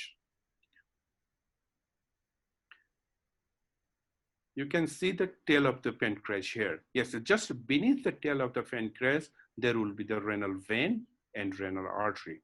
Most of the surgeons, they prefer the left kidney for the donor nephrectomy, whether it is open or it is laparoscopic, unless the another kidney is better. So once it is mobilized, we see the upper pole of the kidney, we mobilize it, and we go downward toward the psoas muscle to find out the ureterogonadal complex. So in the beginning, that is sufficient for the mobilization at this point. Then we go to beneath, then you can separate the retroperitoneal fat and mesenteric fat by its color. Many urologists, they know it, how to differentiate. The retroperitoneal fat is light yellow when the mesenteric fat is dark yellow. Once we reflected the colon and mesentery medially, then we lift up the ureter and gonadal packet. Here, if you can see, I have lifted the ureter and gonadals with the left hand upward, and the ureter is mobilized up to the iliac vessel downward. If you follow this thing upward toward the vein, then you can reach to the renal vein. Almost always, not always, almost always, the left renal vein is just beyond the renal vein and just below the renal vein. And there will be few lymphatic ducts around. It is advisable to use the bipolar or harmonic or even monopolar. Better do not use the clip here, because if you use your clip, Hemolox, whatever polymers, whatever you use it, while securing the artery and vein, they can disturb you. Better use the bipolar cautery or monopolar cautery. Then you can dissect the renal artery. Many surgeons, they do not allow to mobilize the ureter this way, because they think they do not allow to mobilize the artery, because they think with such type of the mobilization, artery goes into the spasm and renal blood supply will be hampered. Once you completely mobilize the artery, you should mobilize it circumferentially from the behind. You should mobilize it. Better you use the right angle forceps at this moment. You put the right angle forceps beyond the artery, and you can mobilize artery completely. Once the artery is mobilized, this way the right angle goes just beyond the renal artery, and there will be place to put the Hemolox clips. Or even if you are using a stapler, you can use the stapler in that place. Once the artery is mobilized, then you mobilize the vein. Similarly, the vein is also mobilized this way. Yes. Once your artery and veins are mobilized and ready to clip, only then after you will start to mobilize the kidney. If you mobilize the kidney before, the kidney falls toward the artery and vein, and it will be very hard to find out those structures. So at this time, only after the artery and vein, we mobilize the kidney. And you can mobilize the kidney completely, just leaving a little tissue near the hilum posteriorly. That is still kidney is hanging laterally. Then after we go and we ligate the ureter, and along with the gonadal vein here. Here you can see ureter cannot be seen because of the periuretic fat and gonadal vein. That's why there will be almost no ischemic injury to the ureter. Usually in the open donor nephrectomy, when we mobilize the ureter, it becomes skeletonized. Sometimes the blood supply will be decreased. It's stopped. After that, just you show, we made the port to retrieve the organ. We prepare it. Many people, they do it in the fan style position, but I prefer a little bit lateral because the muscle thickness of the muscle is less there, and from there easily your hand can reach to the renal fossa and you can hold the kidney and take it out. So always while keeping the clips, not less than 2 clips should be kept toward the patient. This is the video which I prepared almost 1 year ago. Nowadays I do use 2 Hem-o-lok clips and 1 metallic clips toward the patient. So once we clipped it, you can see it is just near the ostium from the aorta. It is not much tissue, artery is left toward the aorta. So in the laparoscopic nephrectomy, the length of artery and veins are longer than in the open donor nephrectomy. Once artery is transected, it retracts toward the hilum, and then after you can clip the vein.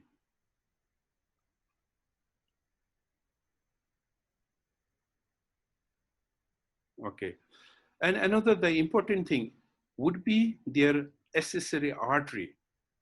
After checking the fullness of the vein is mandatory before clipping, because if there is accessory artery, then it can be the tremendous bleeding if one of the artery is not ligated. So you should confirm it. There is no accessory artery. Then after you can ligate the renal vein. Once you ligated the renal vein and the vein is not filled up with the blood because the artery is already ligated, so you can easily transect the vein. In my previous slide, I mentioned the first warm ischemia time is longer in the laparoscopic donor nephrectomy. Here you can see after the transection of the vein and artery, still there are few tissue left behind. We have to mobilize that one, which takes a few minutes longer than the open donor nephrectomy. Yes, this way the donor nephrectomy is completed. After we remove this tissue, the kidney is retrieved. So now I want to talk about what type of the ligating procedure should be used, or ligating clips or stapler should be used. Most of the people is still in the developing country, they are using wake ligating clip. But I have taken this brochure from the wake ligating clip. It is brochure. There is clearly written, wake ligating clips are contraindicated for use in ligating the renal artery during laparoscopic donor nephrectomy. In procedure other than the laparoscopic donor nephrectomy, Teleflix is the company who produces the wake ligating clips. Teleflix recommends ligation of the renal artery with more than 1 clip. It means you cannot use the wake clip for the donor nephrectomy, but other type of the nephrectomy, you can use the wake clip. I cannot understand it, why it has been said like that. There is one meta-analysis about the stapler and clips, which summarizes that Hem-o-lok clips and stapler have the similar function in laparoscopic donor nephrectomy regarding the device failure, death rate, severe hemorrhage. However, the surgeon will benefit from the clips in terms of residue length of the vessel. The vascular length, in case where you have used the clips, is longer than you use the stapler. Residue length of the vessel. This outstanding feature provide operation convenience and flexibility, such as right-sided donor nephrectomy, early vascular bifurcation, and rare vascular variation. In addition, the clips have potential economic advantage because 1 cartridge of the Hem-o-lok clip, it costs 20 euro, while 1 cartridge of the stapler, it costs 245 euro. The 10 times cheaper is the Hem-o-lok clip. In some developing country, it would reduce the healthcare expenditure. So at last, the tips. Same as radical nephrectomy, there is no different. Similar instruments are used, same setup is used, a little bit warm ischemia time is longer. I already explained why it is longer. So only the psychological pressure in the surgeon is more than in the radical nephrectomy.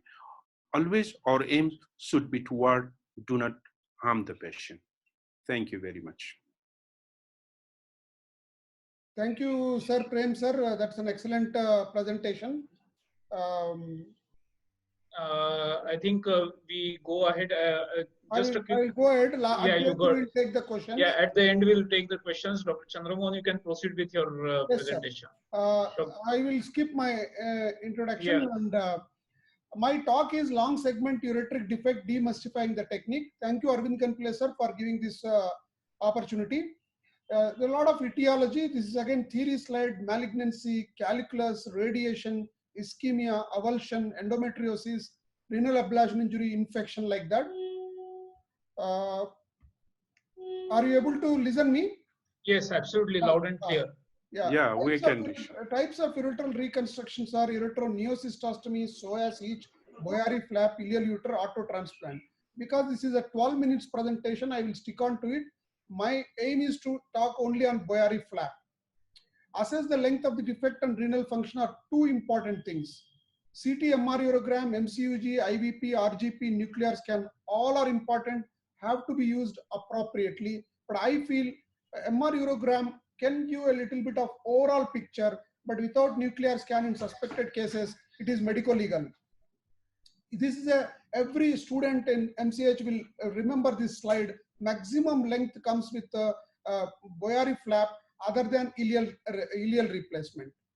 Now, auto transplant generally in private practice we will be hesitant to do, so we are left behind with Boyari flap and ileal ureter.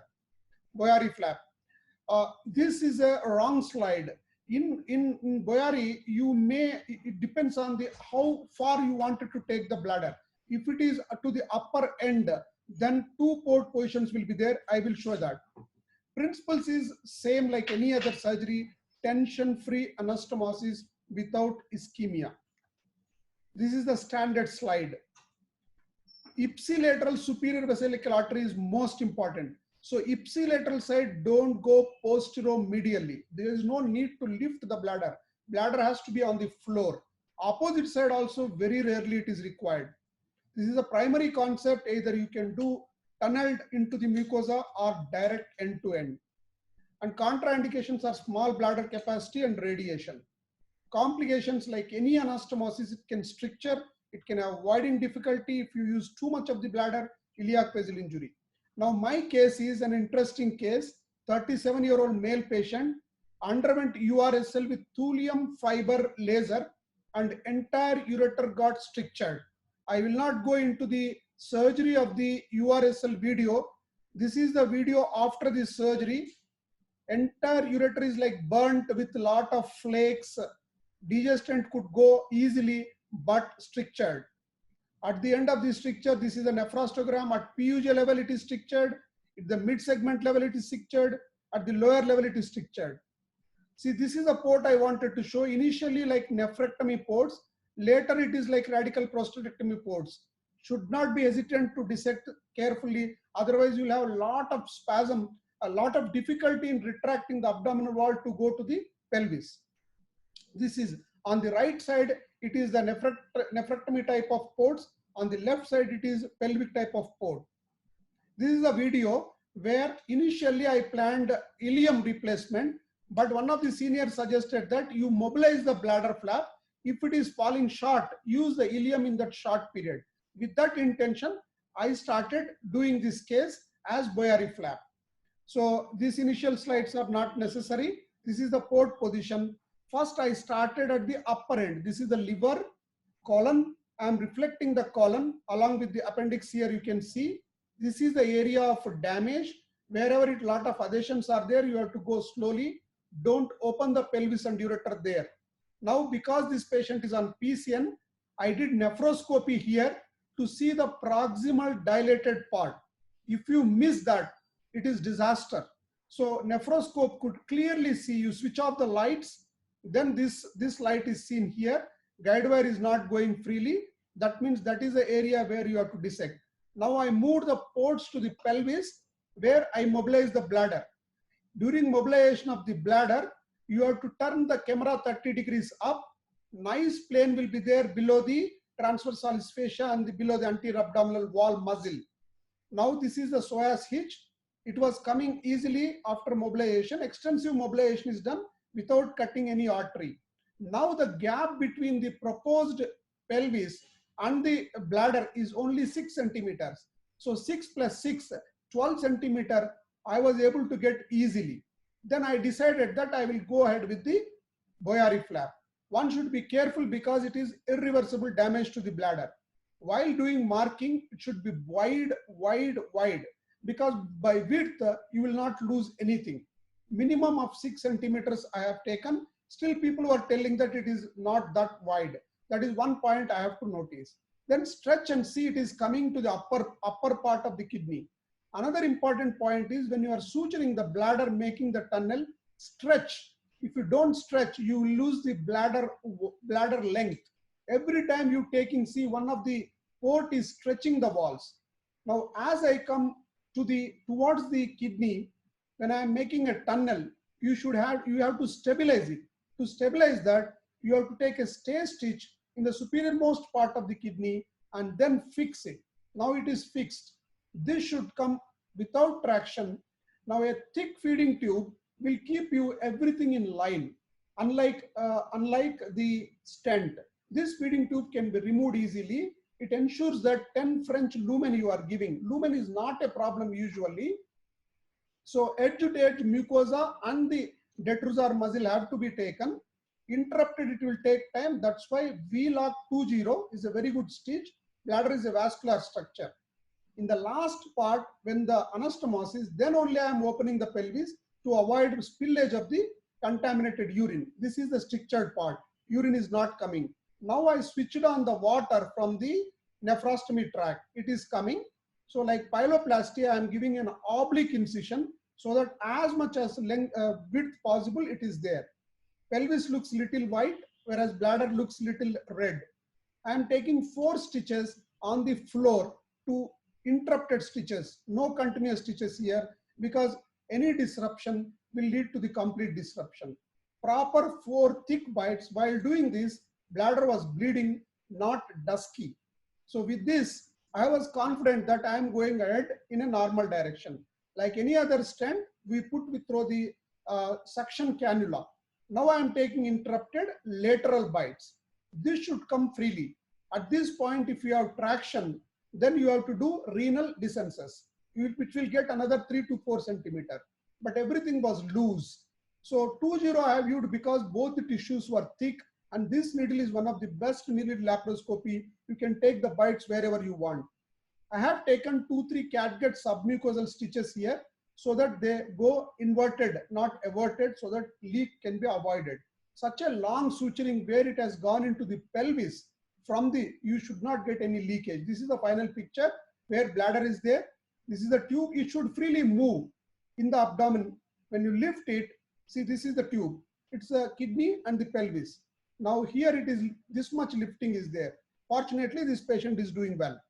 Now case 2, 30-year-old female patient, right loin pain. Nephrectomy is done. Whenever you see such type of picture, you think that you can get away with the ureteric reimplantation direct. It is not possible because ureter is a straight structure. Ischemia will be there. This is a video showing. Same type, I will fast forward. This is my last video. After that, I will take 2-3 minutes only. So this female patient came with ureteric stricture. Now I am mobilizing. One important thing is that once the ureter is seen, better cut with the scissor. In the other case, ureter is not important, but here ureter is very important for me. It may bleed. This is the SPICE HD camera which looks more red, no problem. As long as the planes you can identify clearly, you cut with the scissor, and only a sputters should be coagulated. Otherwise, the rest of the bleeders naturally will get seized off after some time. Once, how to identify the strictured part? Give Lasix, or if you have nephrostomy for this is the uterus. See, here it is obstructed. So go 1 to 1.5 centimeter above that. Never anastomose, never cut at the strictured area and extend it, because anastomosis will restricture. Now the bladder is mobilized extensively like that. a good plane will be there. Majority of the people thinks it is maybe difficult, but it is the easiest part. Now you take the psoas. This is difficult because the bladder will be under traction. So one more port can be put, and ureteric catheter is always better to mark the length between your stricture. Now this is the breadth, approximately 6-7 centimeters. Full bladder you have to do it so that you can identify where it is coming. Initial cases I have used harmonic and dissected the wall. Now I feel that we should not do it. Entire the wall as well as mucosa, if you keep intact, it will not get retracted while suturing. This is not may not be correct. If you use directly scissor after initial marking, that is better. Especially the distal part you should not coagulate, because that is the one which is going to anastomose. See, posterior to bladder you will never go. Now I am using the scissor or hook. See, hook transmits less energy than harmonic in certain times. This I might have avoided hook, I might have taken scissor. Now with this completion, I will go like same thing, so as hitch. And in this case, I have put traction like this. This I wanted to show. You take a bite after the traction so that you don't lose the length of the bladder. Now I am putting 2-3 interrupted in this case so that you will not misalign the suturing. See, 4-5 I have put. After that, feeding tube you keep, and then nicely continuous suture with 2-lock can be done. Now I am doing with 2-lock. You can take forward bite or reverse bite depending on your right hand movement comfort. So this is absolutely opposite side pelvic surgery. So if you have any difficulty in port, you have to change the port. Now continue with this. At the end, when you are doing this tubularization, in the last you keep oval part much more length than required, so that you can put a horizontal bite later. See, now my stay stitch is helping. The extra mucosa I have cut it off. Whichever is dusky, brown, don't take that. Better to mobilize the ureter a little bit, 1 or 2 centimeters. So this is the ureteric spatulation. You have to do wide spatulation. Wide means not too wide, enough, because too much wide is also not used. One stay stitch first you will have difficulty. Even this much traction is not necessary. But see, I am lifting now. If that play is there, probably you will be better. If play is not there and cut, it is like a rod, then it is not good. After this all done over the feeding tube, now putting the stent is tricky. You have to remember this 2 mark. Slowly you have to see, slowly 1 millimeter without unnecessary urgency. If you put, then only it will go. Otherwise, sometimes we spend half an hour only in putting the stent only. Now this is the obliquity which we see, and carefully identifying the stent every time and complete the anastomosis. At the end, you have to lift it, and if it is playing like this, it is better. This patient is also doing well. So now ileal ureter I am not going to talk. Only thing is that it can give long length. Ports can be different anyway. Both the sides can be done. Bilateral defects can be done. Montes is very important, like everybody knows. Cut vertically, suture horizontally, less mucosa will be there, long length will come. So with this, I do not waste time because that is not my talk. Post-operative care, always DJ stent, nephrostomy, periurethral catheter should be given. Complications like in either of the case, anastomotic leak can occur. So to conclude, lap ureteric reconstruction is reasonably good, especially Boyari flap. Do not hesitate in a mid-segmental or lower, upper part of the sacrum. If the stricture is there, always consider Boyari, because if you forcibly pull the ureter and put it into the bladder, they fail. Bladder should come to the ureter. Without teamwork, all this cannot be done. Dr. Ramakrishna, senior urologist, Dr. Swami, senior urologist, Dr. Manas, Dr. Hemnath and Soundarya are my team. These are my 2 hospitals. And next week, we are doing with under the team leadership of Dr. Sanjay Kulkarni and Dr. Pankaj Joshi. We are doing A to Z urethroplasty. Hope we will see you again next Saturday, apart from today's conference. Thank you very much for giving this opportunity.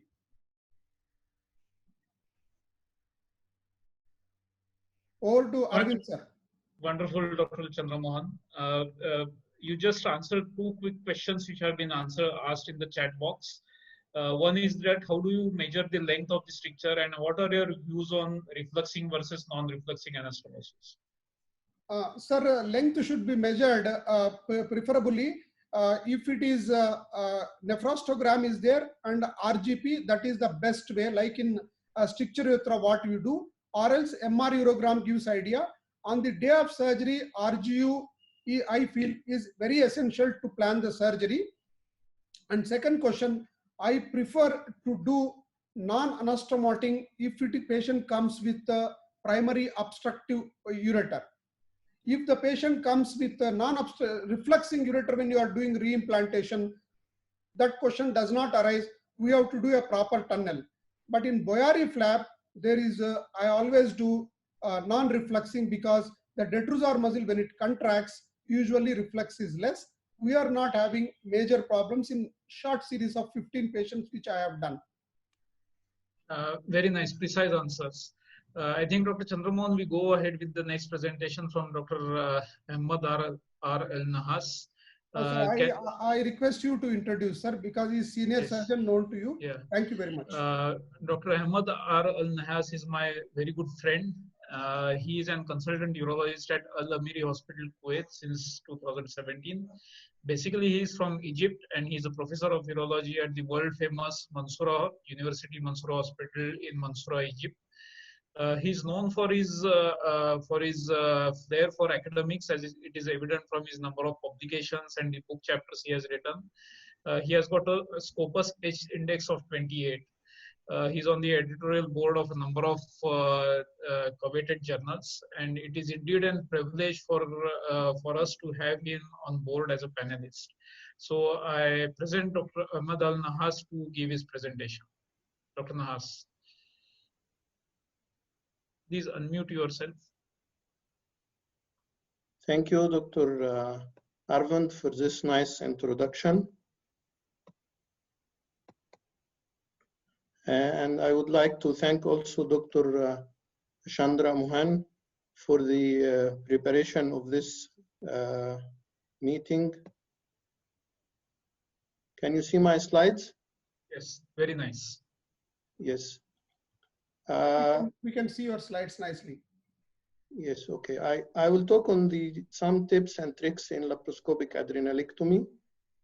And the first case of laparoscopic adrenalectomy was reported by Gagner in 1992. Now it is the golden standard procedure for most of the adrenal tumors. However, it's a challenging surgery because of the position of the suprarenal gland and surrounded by important organs on the left side, kidney, spleen, and pancreas, and on the right side, liver, IVC, and kidney. It's also challenging because of the peculiar vascular supply of the suprarenal gland, multiple vessels, and the hormonal function. It secretes catecholamines, corticosteroids, and aldosterone. The golden rule in laparoscopic adrenalectomy is patient safety because in some complications, it may affect the patient life, like injury of the IVC, or there is sudden release of catecholamine in the circulation during dissection of the gland, or post-operative Addisonian crisis in cases of functioning adenoma. You have a pre-operative checklist to answer 4 questions. Is this a suprarenal mass? It's arising from the suprarenal gland or from the kidney or from the liver or from the retroperitoneal space. Is it functioning or not? And what is the size? And it's benign or malignant tumor. These checklists can be answered through the preoperative workup of history, clinical examination, lab, and radiological investigations. Preoperative preparation is also important in cases of functioning adenoma. It's usually done by the endocrinologist to prepare the patient with preoperative treatment and intraoperative and postoperative treatment to avoid complications. It's also a teamwork, and the first one in the team is the anesthesiologist. He is the one who prepares the patient preoperative. He is the one who can handle the intraoperative complications of sudden rise in the blood pressure and tachycardia, and sudden decrease in the catecholamine after clamping of the suprarenal vein with vasodilatation. It needs an experienced laparoscopist to handle the intraoperative circumstances. The dedicated assistant is important because sometimes you need active intervention from him, as well as well-trained nurses and technicians. There are many approaches of laparoscopic adrenalectomy. Transperitoneal approach can be done through conventional laparoscopy, mini laparoscopy, or less surgery. The retroperitoneal approach can be done through a lateral or posterior, and you have to use the approach that you are more confident with. This is the transperitoneal approach. The port distribution may be in a diamond shape or in a linear distribution like these pictures. And this is the surgical preference. The surgeon prefers to use this or that, but the principles inside the abdomen are the same. This video will show the port distribution. This is the lateral position for adrenalectomy. We go in with the first visiport and then the secondary ports under direct vision.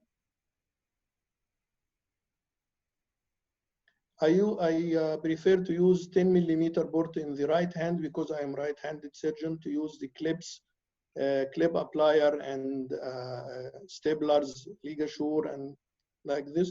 And this is the port for retraction of the liver. It's very important to retract the liver to have a wide field.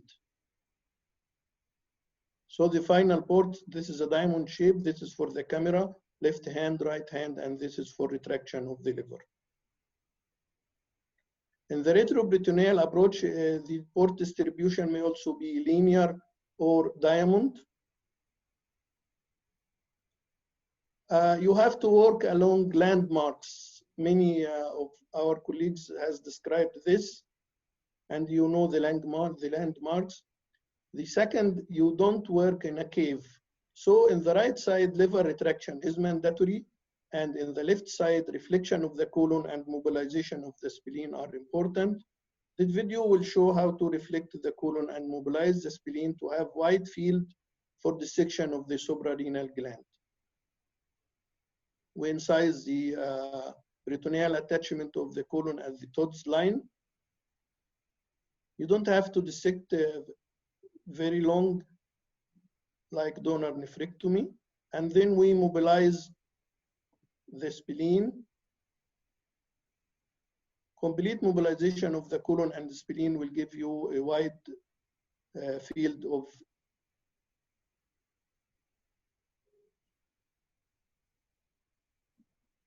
After this, you have to open the gyrotous fascia to see the gland, because the suprarenal gland is inside the gyrotous fascia, to identify the targeted vessels and to avoid injury of the tail of pancreas. Don't push or pull on the suprarenal gland, because this may lead to bleeding or release of catecholamine in the circulation.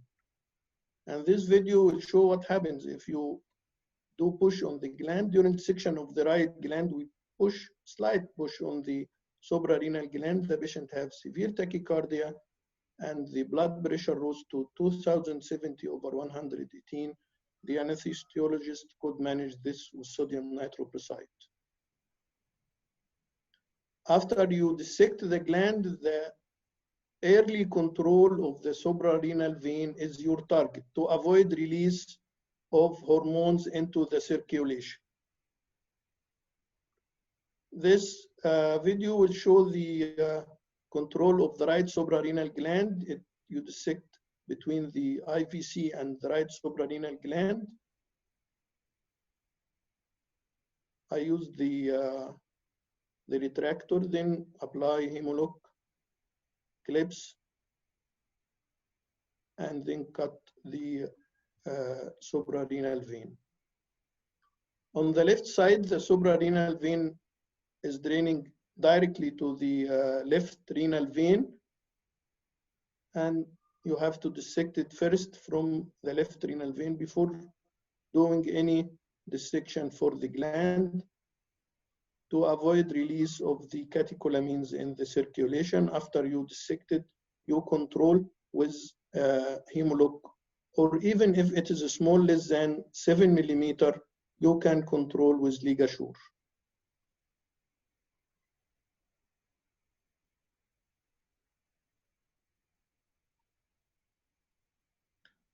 And take care during dissection, because sometimes the gland has many veins. Like this video, we applied hemologs on the what we thought to be the single suprarenal vein draining into the IVC. And after we cut this suprarenal vein, and during dissection, we found another vein draining directly to the IVC. This is not usual, but you have to be prepared for this to avoid bleeding.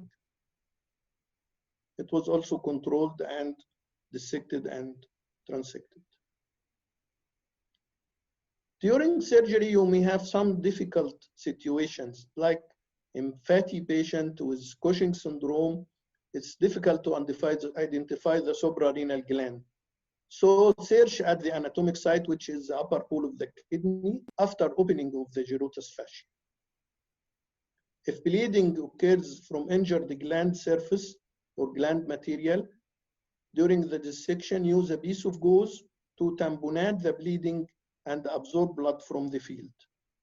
But if bleeding occurs from the IVC, you have to suture the defect. If you are not able to do this with laparoscopy, apply compression to stop bleeding and convert to open surgery. If the mass is not separated from the upper pool of the kidney due to malignancy or due to extensive adhesion, you can do with adrenalectomy upper polar partial nephrectomy. The take-home messages: ensure adequate preoperative workup and preparation of the patient. An experienced anesthesiologist is mandatory. Use the approach that you are more confident with. Work along landmarks. Don't work in a cave. Early entry to the gyrotous fascia to see the gland and the vessels. The adrenal vein is your first target in all cases. And remember that the adrenal gland may have multiple vessels, and caution should be used in large masses or malignancy. Thank you. Excellent, Dr. El Nahas. I like the way you presented giving the tips from tip 1 to tip 8. There was a question in the chat box, and going further, I would like to ask the same question. That the question was that in all cases you will ligate the vein first, or it will be so only in a case of a FEO. And one more question from my side would be, what would be the largest size? Does size matter when you are going to tackle an adrenal mass? Yes, I recommend to ligate the vein in all cases, even if you know from the preoperative workup that it is not functioning adenoma, because sometimes compression on the gland can lead to release of some catecholamines. So I recommend ligation of the suprarenal vein first in all cases. Sir, I want to ask, recently I had a large tumor. Similar way, I have clipped the adrenal vein, a lot of oozing, multiple vessels, say metastatic after 12 years from the opposite side RCC, which I have operated. A lot of oozing happened after the adrenal vein is clipped. Is it that in large masses with vascularity increase, because only one vein, especially on the both the sides, as a matter of fact, should we handle it in the last? I mean, just doubt. In malignancy, there is excessive parasitic vessels. There will be oozing, even you control it in the first or in the past. It's not like the normal gland or the adenomas. So in malignancy, there is excessive parasitic vessels. Moreover, in some oozing and the bleeding is you can handle with laparoscopy. You can put gauze, you can do suction, but catecholamine release in the circulation is very dangerous for the patient. Okay. For the second question, for the size of the suprarenal gland, it is written in some papers that the maximum size is 12 centimeter. But if you are experienced enough, you can do very large size with confidence. Thank you very much, Dr. Nahas, for that excellent presentation. We go ahead. We go ahead with our next presentation, and it's my privilege to introduce Mr. Prasad Patki. He's an clinical lead and head of the Department of Urology at Royal London Hospital. He's the Director of Urological Robotics and Chief Urological Surgeon at Barts Health London. He did his undergraduation, post-graduation, as well as post-specialization training in Pune University before he shifted base to the United Kingdom. He's an, I have got from my personal experience, I know that he's an excellent articulate orator and puts forth his point in a very nice way. And we are indeed privileged to have Mr. Prasad Patki with us today. Over to you, Mr. Prasad. Thank you, Prasad sir. Still, maybe more than 300 audience in various forms are online to listen to you. Partial nephrectomy is little more interesting. Wish we will learn more from you. Unmute yourself. So I am going to share my screen, and first let's optimize this and share. Can you see my slides? Yes, sir. Yes. So first words are of thanks to Arvind and Dr. Chandramohan for organizing this. Arvind, you're very kind in your words in describing what my achievements are, which are rather small in comparison to some of the panelists that you have. And good afternoon. It's Saturday evening. We've got to make things less stressful. And when we talk about laparoscopic partial nephrectomy, everything is related to stress. I hope everybody's keeping safe and staying alert. I'm going to jump on to two clear and very, very important steps of laparoscopic nephrectomy. I'm just going to deal with those two steps. So let's just crack on and see what we are going to talk about in hilar dissection and resection techniques. Sir, enlarge the view, sir. Slideshow. Slideshow. Bottom. Yes, okay. Sir. Yeah, please. Right.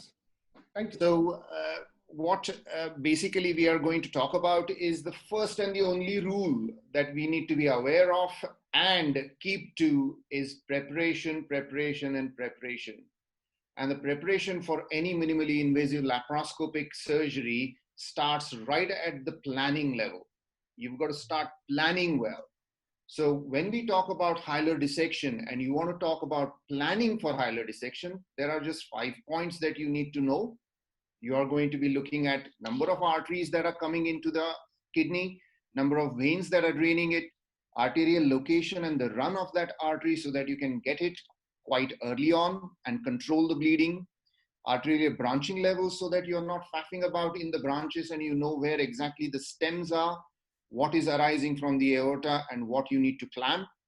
Branches of the main vein are important because to get to the artery and put your clamps in the proper location, you want to get these venous branches off. And if you are one of those surgeons who clamps their veins, these are also an important structures for us to know. Gonadal and the lumbar vessels are important because one of these can cause severe bleeding, and bleeding and red color is an absolute no-no for laparoscopic surgery. So I'm going to talk about something that is prevalent, and we have been doing this for the last 3 years. One of my colleagues, Faiz Mumtaz, who started this in our unit, and we are going to go slightly beyond the CT, MRI, angiography, and so on and so forth, all the different things and imaging modalities that we do to identify and look at the details of the hilum as well as the details of the tumor. This is not an illustration. This is exactly the case that has a standard CT scan, and this has been reconstructed from that standard CT scan to give us the accuracy and detail that you require as a surgeon. Just having this information in front of you, and the best of it is that in exact orientation that you are going to see in laparoscopic view, so that cognitive understanding of the images on the wall in your theater, or CT images on the wall in your theater, or even angiographic images on the wall in your theater, to what you're actually seeing with all the gubbins and the fat and the lymphatics and a bit of bleeding, is completely overshadowed by this particular information that is exactly the way you see. You're expecting where the vessels are going to be because it's in the orientation that you're seeing. Now, as soon as you know where the vessels are going to be under the fat, and this particular image is either on your phone or on your iPad just next to you, and you can orient it the way you are seeing your picture, your dissection is going to be absolutely precise. You're going to be jumping onto that particular vessel directly. That is going to save time, not haste, not fast surgery, but precise surgery. More often you will go after the main trunk. Look at the picture that I'm showing you. You're not going to be faffing around in all those 3 arteries that could be perceived as main trunks and could waste your time going after those, and it still bleeds when you start doing partial nephrectomy. You're going to go after the main trunk very, very quickly. If those of you are interested in selective clamping, this is far more important. It gives you way better anatomy than your selective clamping, and you know exactly how many clamps you need and how you're going to be ready for these particular arteries in the Gilvanese plane. One of the best things about this is that you can actually trace the line and direction of your arteries by watercolorizing the structures that are in front, but not actually taking them off. So you know where you are when you are at that lateral border of the IVC, where the run of the main 2 vessels are, and how you're going to just open up that fat plane and you're going to hit those particular arteries without any issues. Now, beyond this, the left-hand side picture is a transperitoneal approach picture. The right-hand side picture is a retroperitoneal approach picture. Those of you who do both will also find this rather interesting, that you see a CT scan of a lower pole tumor, you're satisfied this lower pole tumor, I can do it either which way, no problems whatsoever. However, when you start thinking a little bit more carefully, and the aim of today's talk is to make it stress-free. So you're thinking about the stress to the surgeon. So if you start thinking about that, you come to realize that there might be a branch of the renal vein that is going to come in your front of you when you're in transperitoneal mode, coming from the lower pole up into the hilum. No problems, I'll go posterior, I'll pick up the main arterial branch, not a worry. But when you go to the tumor, you realize that if you're a right-handed surgeon, you're going to have to think about mobilizing that lower pole anteriorly because the tumor is slightly posterior. And when you throw your suture is going to go from the posterior inferior cortical end, that is the excised end of the cortex of the kidney, into the hilar end, and your needle is going to come out fairly close to the hilum. But whereas if you reverse this and go retroperitoneally, both your surfaces are going to be in front and your suture is going to go away from the hilum, and you can easily control the entry point of the needle and the exit point of the needle. Now, this may sound really silly for the experts, that the videos that I've seen, absolutely fine, but those who are young trainees, I believe both the approaches should be important, and this helps you to guide your decision when you are in our shoes and you're trying to do the best and keep the whole situation stress-free. Now, coming to selective clamping, I couldn't stress this more. Look at the right picture. You would have thought that, okay, I can get these 3 arteries. I've got 3 clamps in there, no problems. I'm expecting those. But look at that 4th one on the left-hand side. It's a small little twig. It is sandwiching the superior branch of the vein. And to pick that up on a CT scan without an angio, it's slightly difficult to an untrained eye. So I think this particular modality of 3D recon from a straightforward triple phase renal CT, no special CT required, straightforward triple phase renal CT next to you in the theater is doing wonders. And I think this has become a norm for us now. In the last 2 years, we wouldn't do a partial nephrectomy without this, and we are expanding the indications of this technique further. So let's jump to the key step. There are 4 steps that I do in the hilum. This is the key step. Now, Nitish has mentioned this in a different way. Dr. Gyabali has mentioned this in a different way, but this is the key step that I do. Whether I'm doing a radical for benign cancers, partial, I do this step because this gives me the hilum like no other step. I call it a psoas slide and kidney lift. So after you have done your standard steps of colon mobilization, identification of gonadal and ureter, on the left-hand side, there was a comment to leave the gonadal, but I go under the gonadal on the left because it directs me into the renal vein. I go above the gonadal on the right to drop it down onto the IVC and lift the ureter up. That helps us to identify the psoas and the lower pole of the kidney. Once you've done that, you run into this type of a situation. You've created a beautiful window and you just gently push the entire lower pole of the kidney in the front and you see the psoas and the quadratus lumborum. So the key here is to make a wide window. That's the quadratus lumborum just next to the psoas. That's the end of your slide as you move towards the hilum. Now, when you see the hilum, you can see that it gets stretched up nicely. And I'm just going to run this video. And as the hilum gets stretched up nicely, it is giving you all the medial structures are going to be in front of you with your posterior dissection complete and the anterior dissection complete. Now, many of the videos that I have seen, the 5mm port coming from the top and the retractor placed just lateral to the psoas opens up all the medial structures right in front of you. So that veil of fat and the gubbins that you see, the veil of Aphrodite with mysteries in there, you don't know where the lateral border of the renal vein is, becomes easily accessible, and you have two free hands.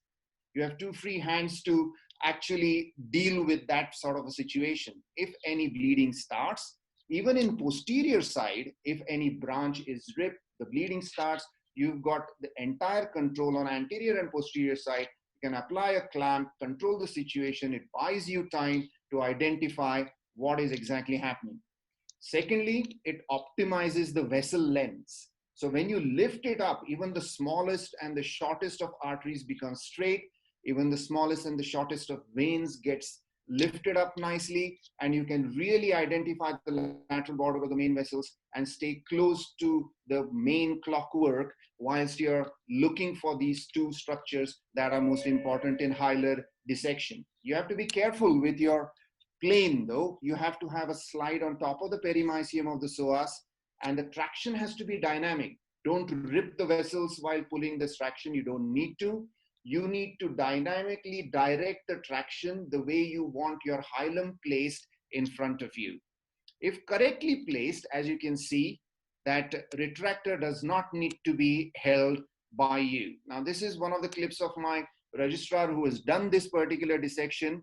It really gives you a beautiful view posteriorly. You can use a 30 down to just rotate around and get that entire posterior view right up to that under the superior pole of the kidney. And then the arterial dissection, even if it is bang behind the vein in transperitoneal approach, is fairly straightforward. Similar thing can be done with the kidney with a gentle laparoscopic peanut coming in and identifying the anterior surface, the inferior border, and the superior border of the vein.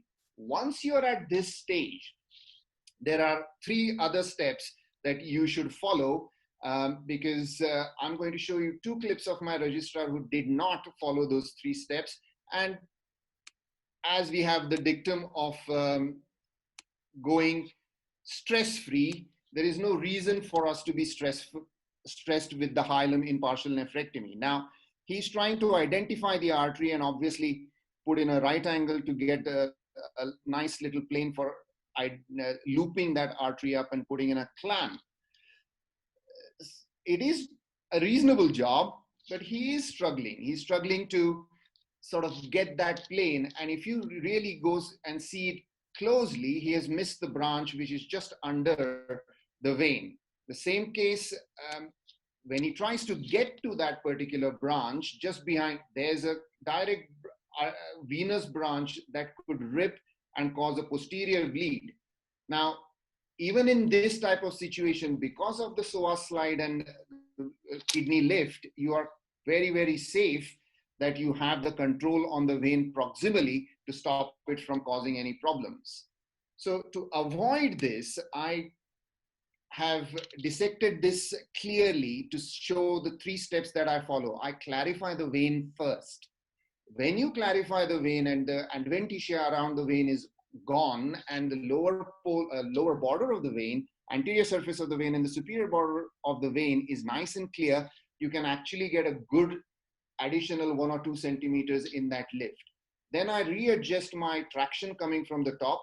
You can see a swab there that I put in to make sure that I don't traumatize anything posteriorly, and that traction then can sit there nicely, very close to the hilum, and that leaves me the artery completely free to deal with whether you are doing a radical, whether you are doing a partial, it doesn't really matter because the whole hilum now is your playground without stress.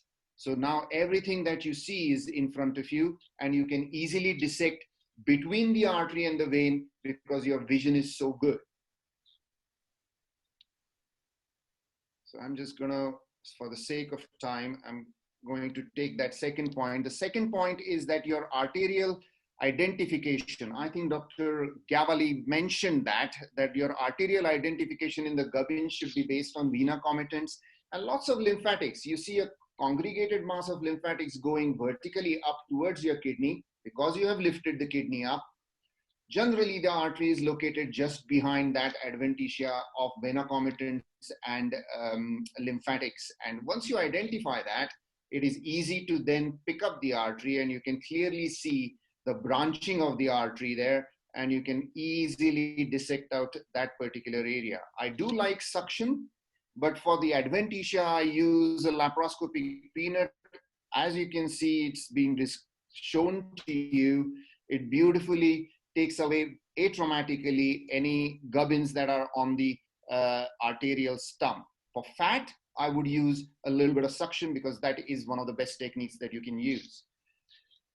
So that shows you the technique of going under the adventitia. I personally do think that yes, there is a little bit of an element of spasm, but if you handle the artery gently, I think this could do the job without the spasm. And if it all gets going to go into spasm, you are going to be handling it, pulling it up, and then putting the clips. And that's the direction in which the clip would come. So even after doing this particular situation, the 3 steps that I want to really stress at this point of view, you have the artery and the vein, define the inferior margin of the vein, define the anterior border of the vein, get a little bit of an additional lift, go on to the superior side when you know where the lateral border of the IVC or the aorta is. Lap peanut is perfectly fine here. Stay above the adrenal vein, that's the key thing. Don't pull it off and cause bleeding there, and adjust the kidney lift closer to the hilum and then move posteriorly onto the artery, because then it is very, very straightforward to then move inside the adventitia of the artery and pull up. Watch for the direct branches from the posterior aspect of the renal vein, because that bleeding can sometimes be a little bit difficult to control. But with this kind of exposure, you can just simply put a clamp around the base and take your time to suture and move on from that end. Now, that's what the 4 steps about stress-free hilar dissection are. And I'm now going to move on to the resection side. And again, resection step, adequate planning. And again, our new method of looking at the resection is slightly different. This is again constructed from a CT scan. Even if the tumor is lying on top of the vessels, top of the hilum, the best part is that you can take the tumor away and you can look at the posterior aspect of the tumor. You can actually see inside the kidney and you can see what the tumor is lying on, what its relationship at the base is and near the hilum. Why base is important? Because I will show it to you when it comes to showing the resection videos. But once you know what sort of a resection you're going to do, you're either going to do a enucleation, you're going to do an enucleoresection, or you're going to do a proper resection. All that decision can be based in your planning with your 3-dimensional reconstruction. I would prefer to do enucleation. I know the Italians, Minervini and gang are very, very happy to do enucleations, and there are lots of publications with the oncological safety, but I would do enucleation in cases of a well-defined round tumor with a distinct capsule. A low-grade chromophobe or oncocytoma, we tend to biopsy all our small renal masses. In solitary kidney, where every nephron spared is a good idea, and in familial BHEL kidney, where again every nephron spare is a good idea, and you are going to go into that kidney more often than ever. Enuclear resection is a nice idea for a solid cystic tumor with a bit of a more component of solid area and a cystic tumor with a nice capsule. And the resection bit, which is kind of most common nowadays, the primary aim is cancer clearance. So if you do resection all the time, don't get too worried, because your primary aim there is cancer clearance. I would only in cases of resection do a wide margin. In cases of HLRCCs, some familial papillary RCCs, larger tumors, if you expect the tumor to be T3A clinically, and if there is an unclear parenchymal boundary. Now, obviously, with resection, you can do a wedge resection, and the only thing that I would suggest here that you don't make the wedge too deep a V, because your interior and the inside sutures then become a rather difficult point. Once you're at this particular planning meeting and you're done with the planning, the next thing comes that your artery and vein is slooped. You have to then circumscribe the entire tumor. Couple of points here. I like to leave a little bit of fat on top of the tumor that helps me to grab that and pull the tumor in whichever direction. I leave a lot of cortical margin between the lateral aspect of the tumor and the fat reflection. Now, in this case, it's not always possible to have this beautiful view, because you can have toxic fat, especially in diabetic and obese patients and males. In that sort of a situation, don't try to get that toxic fat completely away, but try and remain on a very thin layer of toxic fat, leaving the capsule intact, because that is what is much more important than clearing up the cortex. So let's go to the next step. For the lack of time, I'm going to say that we do use ultrasound for marking our and scoring our tumors. And once the tumor is scored, I want to stress on the most important step here. I take a break. As soon as this stage is reached, I take a break and I visit 4 people in my theater. I visit my trolley and scrub nurse for a 4-point checklist. I look at the clamps, I look at the sutures, I look at the clips, I look at the applicators that I need in cases of emergency. I look at the lap Satinski, whether it's available, applicators, etc. And I also inquire about open trolley if it is there or not. Anesthetist is the second port of call. Check the vitals, make sure that the hydration is good. I do not use mannitol. There is no evidence of mannitol being useful in any which way, but I do make sure that the blood products are available for that particular patient, and if necessary, tranexamic acid is available, and if somebody is around, to get those if it's needed in an emergency. Then my port of call is the runner in the theater, who has 2 tasks. Make sure that I've got adequate gas and the cylinder is nicely changed and there is plentiful, and who's going to time me for my warm ischemia time. Then I come back to my place, check with my assistant whether it's comfortable, his camera port is clean, working suction is available, and my instruments are in the pockets that are available to me at a second's notice. Once I've done that, we get on with the clamping side of things. I use bulldog clamps. There was a query about bulldog clamps disappearing in the clot. We have a sling across the artery to identify and direct us directly to the hilum. We have a bulldog which has got about a 4 to 5 centimeters big 0 vicryl thread tied to it, so that you can lift it up and identify which bulldog and where it is placed. I use Satinski only in the cases where I have to milk the tumor back into the renal vein and apply the Satinski to take the cuff of the IVC. Then we come to the first sort of cuts. Generally, the first cuts are just to demarcate the entire or circumscribe the entire incision. Here, again, the 3D is important. You see the change in direction of this, the scissors. That is because you know in which plane you want to get in. Usually when you get in deeper into the kidney side. And here, the assistant's sucker as well as your left hand causing steady retraction is important. One of the key things is go all around and cut the capsule.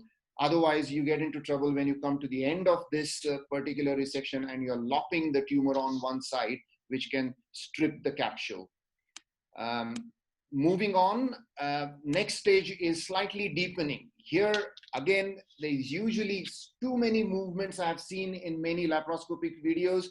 I think the movements need to be kept bare minimum. The key is your assistant, or if the sucker is in your hand, the sucker, because the sucker sits on the lower lip of the kidney and the left hand gradually pushes it with a steady tension. If you keep on moving your left hand, the tumor keeps on dropping on top of you. Here, what is important is your attention is towards the surface under the tumor that is going up. You're not too bothered about the surface that is going down. It's the surface that is going up because you want to keep a healthy tumor margin. Little bit beyond that, and now I'm going to stop it for a brief second. Here, where your 3D reconstruction is very important. If I've hit the sinus fat and I know that the tumor is slightly away from the sinus fat, if I've hit the vessels or the collecting system, when I know that I'm about 4 or 5 millimeters away from my tumor because my 3D has shown me what the base should look like, I'm not worried about my margin positivity rates. I know that I have done the depth dissection in the right plane. Plus, when I start going towards any of these deep structures, which I know that I'm going to come across an artery, because my 3D has shown me that artery, my assistant and his sucker is right next to it, right there. So if it starts bleeding, we are right there to compress it and give you the clear vision and not allow the clot and the red color to completely destroy this, because this is a time-sensitive step. Of course, if you see a big artery like that, you can easily dissect out and then put a tiny little Hemolock clip around it to control that. So that's what we advocate, and that's what we've been doing, whether it is robotic or it is a laparoscopic partial nephrectomy. So moving on, now we are just about coming to the end of that resection plane. Here's where we are discussing how to lop the tumor away so that you can have the posterior vision. What I would do here, as I'm going to stop, what I would do here is go on one corner of the tumor and identify that with my posterior margin, which is what you can see there, and then lop the tumor on one side. Whichever corner you choose is up to you, and you can decide which side you're going to have a main blood vessel coming up and causing you problems. This is where you need that posterior cut on the capsule, because if you do this without the posterior cut on the capsule, the tumor will fall back and drag the capsule away, and that is a bad news for you to deal with when you have to put the sutures in. Generally speaking, bleeding is a common thing. Don't get worried. The sucker is your instrument of choice. You're not going to suck this. I've shown this as a bleeder. You're going to sit, and your assistant is going to sit on that sucker and that bleeding vessel rather than continuously suck till the time your sutures are ready and you're in. If you are having the sucker in your left hand, that's what you should do. Don't suck. Just keep a gentle pressure on it and stop the bleeding. The right side picture is to show you that even if you have a T1B tumor, which is very large, this was 8.5 centimeter tumor, but you can have a beautiful saucer-shaped, slightly deeper, but not a complete deep V, because your suturing of inner layer is important to control the bleeding, and your warm ischemia time then can be controlled by early declamping, which is what we follow. And therefore, don't make your cavity or don't make your bed of the renal or bed on the kidney cortex very, very deep. So in summary, resection, plan the depth and direction of the cut. It has got to have a wide base and it should be saucer shaped. Don't make a deep V. It's difficult to suture for an early unclamping. Deep endophytic lesions, I have not picked up a picture of that, but deep endophytic lesions, consider flipping the kidney and approaching it posteriorly, simply because there is only one artery for you to be aware of whilst you're cutting on the cortex and bivalving that particular area to reach the tumor. And sometimes it is advisable to remain very close to the tumor, almost like a enucleation for endophytic tumors, but I would approach it posteriorly because there are 4 arteries on the anterior surface because of the distribution. You can mix and match your enucleation and resection, use pressure with the suckers, and clip the vessels clearly seen. It does not cause a problem with the closure of the nephrectomy base. So planning and practice prevents piss poor performance. This is the rule of P's that we have in our theater. And I believe those are the 2 things to make these 2 key steps in laparoscopic partial nephrectomy as stress-free as possible. Thank you. Thank you very much, sir. Prasad, sir. That is, you are an excellent teacher, sir. Actually, to be honest, Arvind, sir, you also agree. You are also a good teacher. A lot of people want to show their best part in that technique, but few people can explain, like flipping from one side. They are simple points, but I think audience might have taken it very positively. Those who are doing second case, third case, these tips are very useful. What do you say, Arvind, sir? I completely agree with you. You have given the absolute basic tips that are required for a novice to start doing it. I must say that it was a wonderful presentation. Just one question before we move on to the next speaker. Now there must be a mix of audience that are there. If suppose somebody wants to start doing an laparoscopic partial, it's the first laparoscopic partial, which would be the ideal case for him to start doing that laparoscopic partial, and which would be the case that he should absolutely avoid as his first case? Can you just let them know? So the most ideal case is lower pole anterior tumors, lower pole anterior small tumors in a transporitoneal surgeon, and a lower pole posterior tumor for a retroperitoneal surgeon. Because then you have the whole situation in front of you, you're well versed with mobilizing the kidney, you can get rid of the perinephric fat, even with the toxic fat, that would not cause you too much amount of problems. Your hilar structures are away.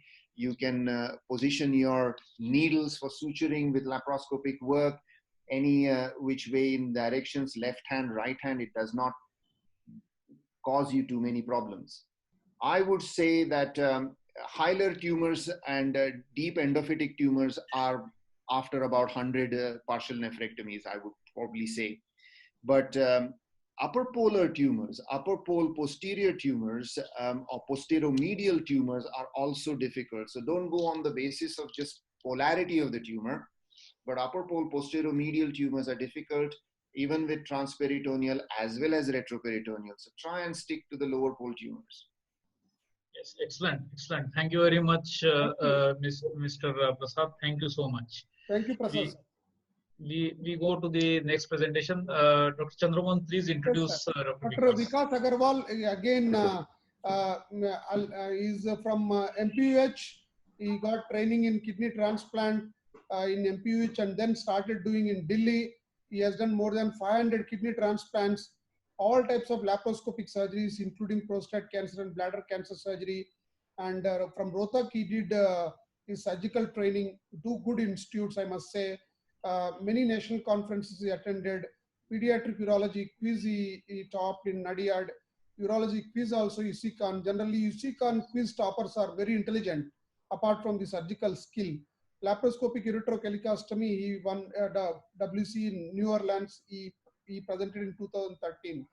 I interacted. He is a very good skilled person. Now you will see the beautiful video of IVC thrombus handling. Over to Vikas Agarwal. Thank you very much, sir. Am I audible? Yes, sir. So now I'm sharing my screen, and I would like to thank my teacher, Dr. Arvind Ganpule, sir. He's my guide, and thank you for introducing to me this expert of panels. So, and Dr. Chandramohan sir organized very well webinar, and thank you all the panelists for showing well and dedicated videos and really teaching. So I will be dealing with laparoscopic radical nephrectomy, we all know, but with laparoscopic IVC thrombectomy. So I will be focusing main on the part of laparoscopic IVC thrombectomy. Is our video clean? So as we know, the renal cell carcinoma is associated with venous tumor thrombus in 4 to 10% of the cases. An aggressive surgical approach with curative intent in absence of metastasis is advised. So level of the thrombosis, we can see level 1 and 2 when it is limited to renal vein or an infrahepatic IVC. So it can be easily managed with laparoscopic. Type 1 we have all managed. So this, my case is 68-year-old lady presented with no hematuria. Suddenly they found flank pain and on evaluation found to have right renal tumor with level 2 IVC tumor thrombus. Here is the CT image. You can see this is the tumor thrombus. This is the upper polar tumor and it has gone up to the infrahepatic portion. And in this video, you can see that it is a insertion of the opposite left renal vein. So first lesson is the latest pre-op image, CT or MRI, to confirm the extension of the tumor and to rule out the invasion or into the IVC, which is not very common obvious.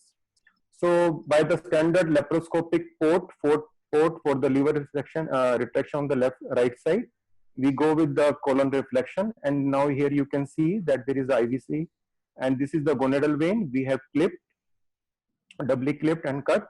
This will help future. And now we, in the hilum, we only clip the renal artery.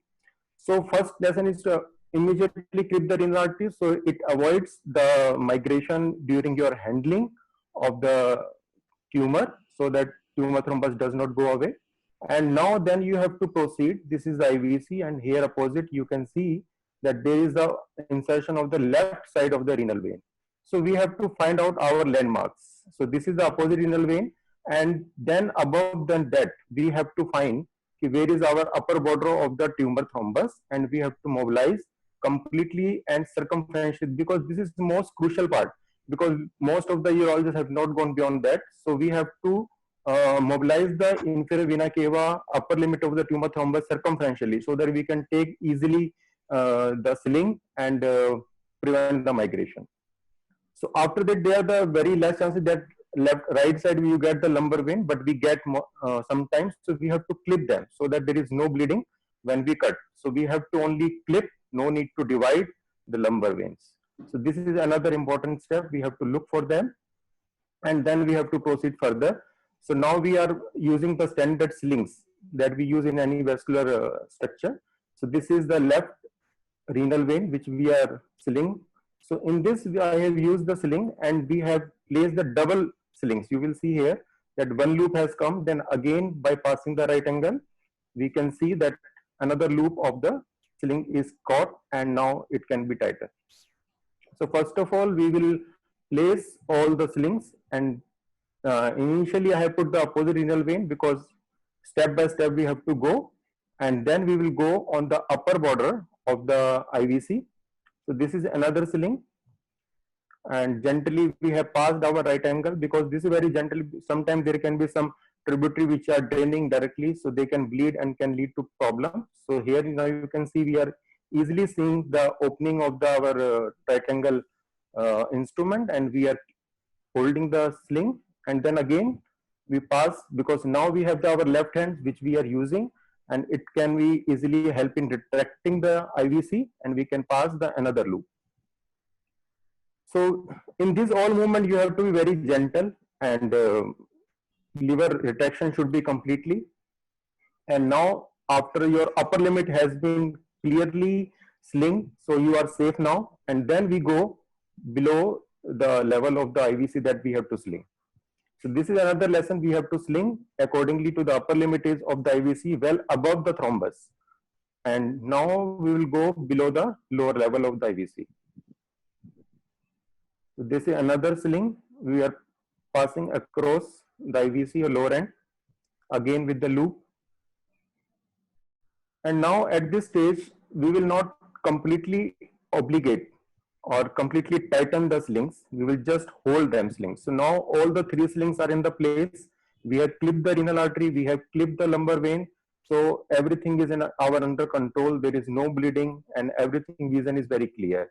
So first of all, we are just slightly tightening in so that we can see that these are easily stretchable and we are able to apply the clips. This is just a gentle movement. And now you see that there's small tributary from the adrenal vein, which has started oozing.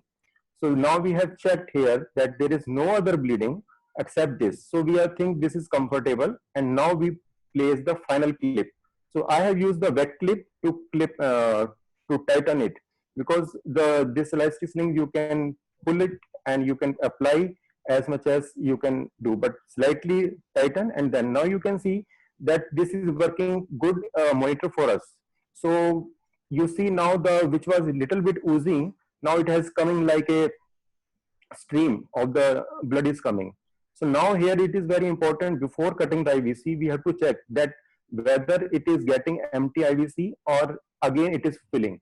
So now we have seen that it is again and again it is filling, and so then you have to mobilize the kidney. So we have to look for another tributary. Though before CT angio, we have ruled out that there is a single renal vein, single renal artery.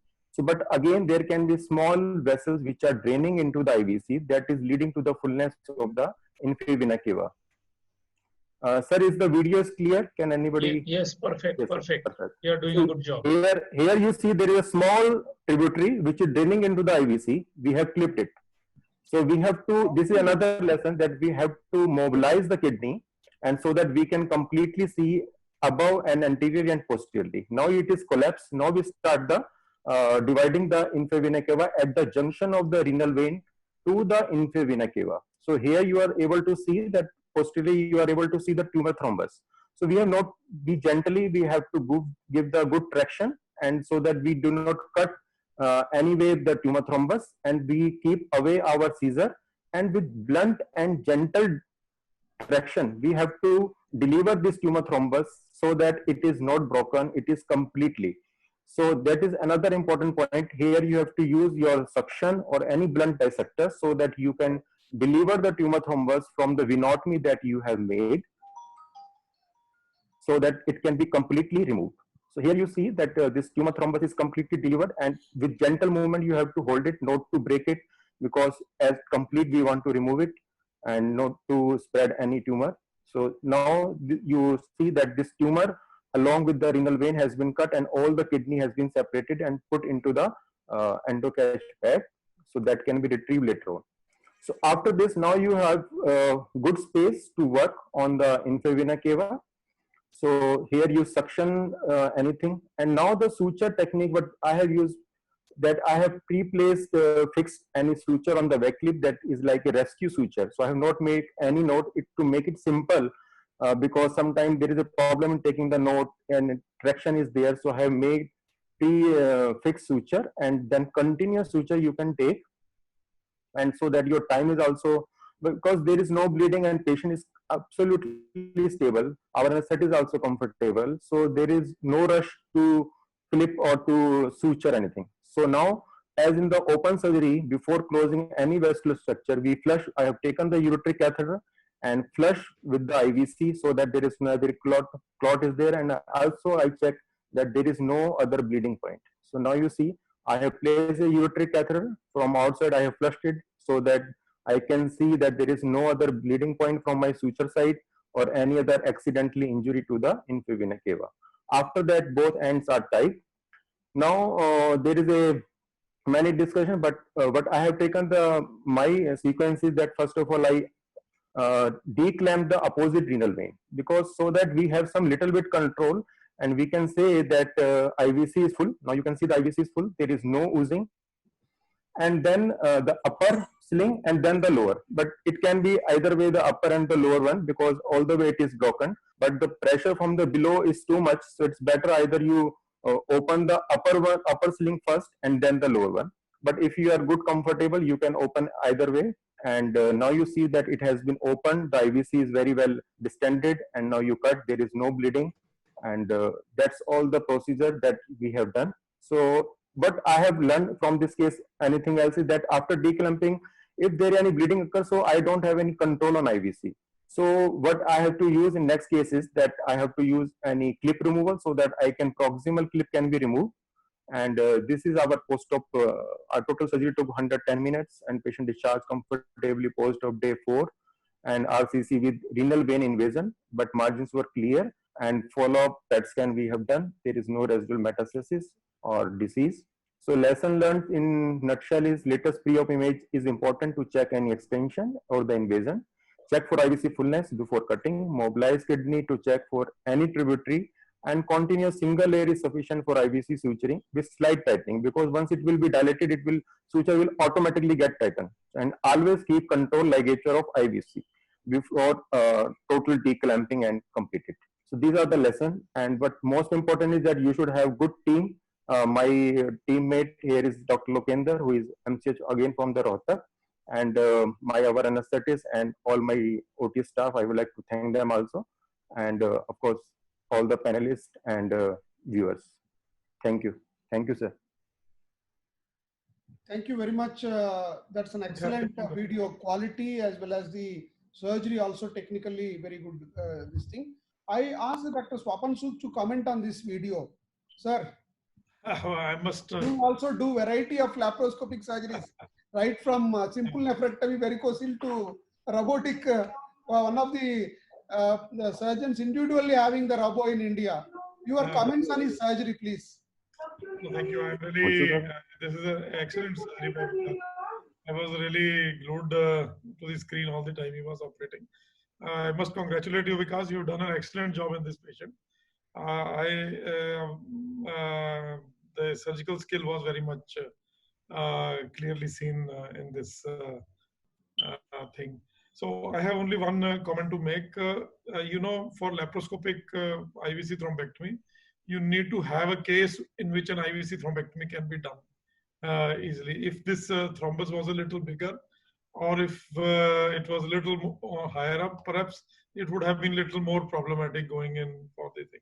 I'm a little bit curious as to what was your parachute mechanism in case something went wrong during the surgery. Let us say one of the things. Did you have an emergency trolley or a crash trolley with you right there?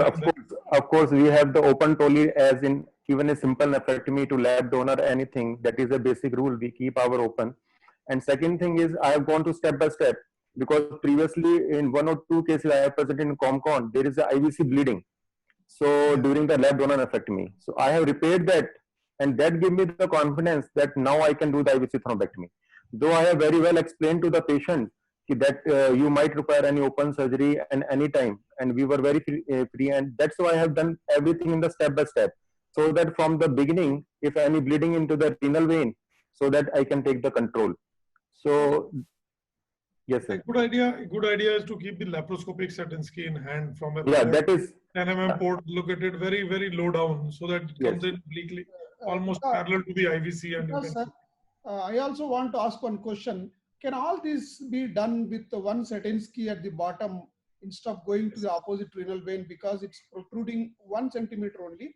Just my doubt. Can it be done with Satinsky?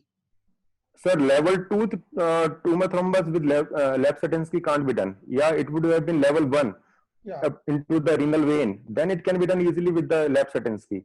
But level 2, you have to, because now we are seeing that it is a collapsed renal IVC. Okay. If it had been a bleeding, so it will be completely failed and it will be moving.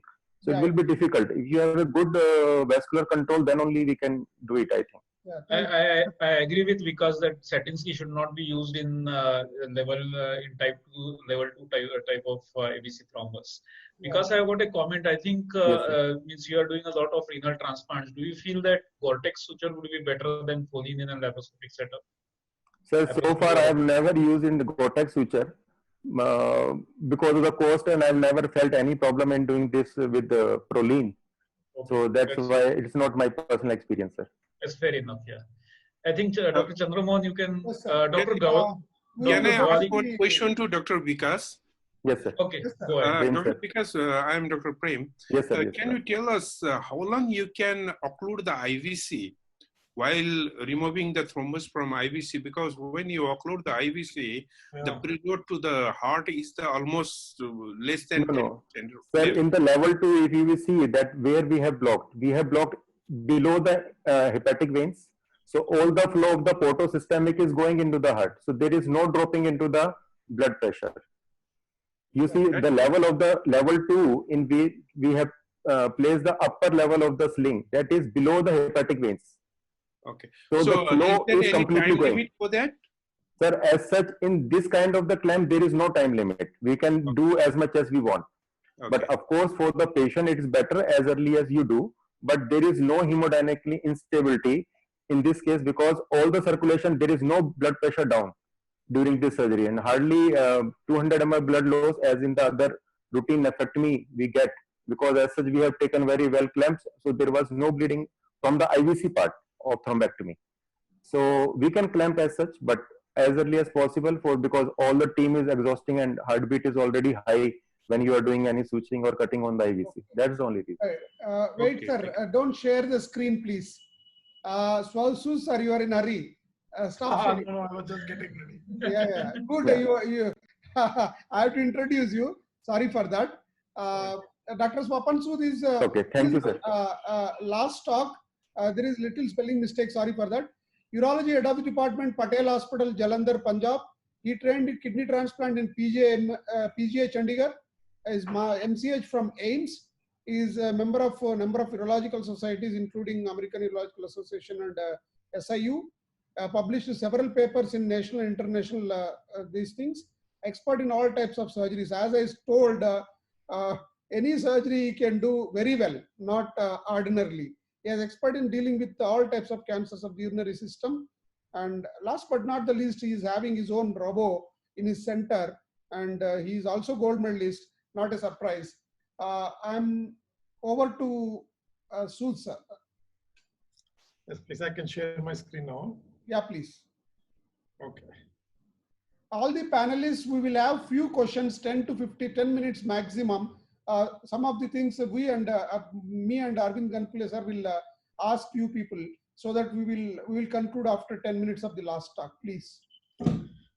Okay, good evening, everybody, and it's the last talk of the session. First of all, I must thank Dr. Chandramohan and Dr. Arvind for giving me this opportunity. And today I'm going to be talking about the 3-window technique for the anatomic management of the male laparoscopic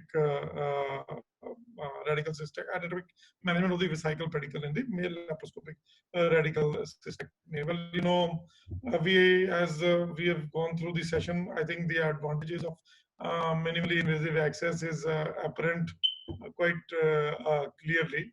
The case in point which I'm going to discuss today is this 63 years old male non-smoker who presented with a T2N0M0 tumor as per the initial biopsy report and the CT scan, and he ignored further treatment till such time he started having recurrent clot retentions. And when the staging PET was done, it was found that he had right hydronephrosis along with the T2N0M0 disease. Fortunately, no comorbidities were there, and RFT, LFT, etc. were in the normal limits, and you can appreciate the CT scan on the left half of the screen.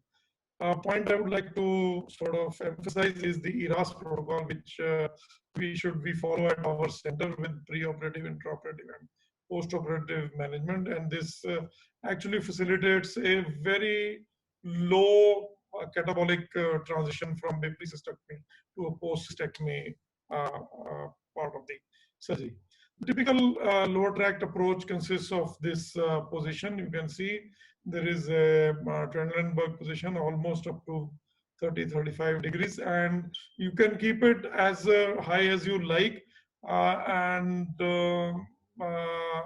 But typically, an angulation of about 30 degrees suffices for your surgery. A good trick is to use the head end of your table as actually your foot end of the table. You know, in most of the operation tables, the bar which maintains the height of the table is actually off-centric, and you can use it at the foot side. That allows the head end to come much lower without pushing the table too high on the, making it uncomfortable to operate.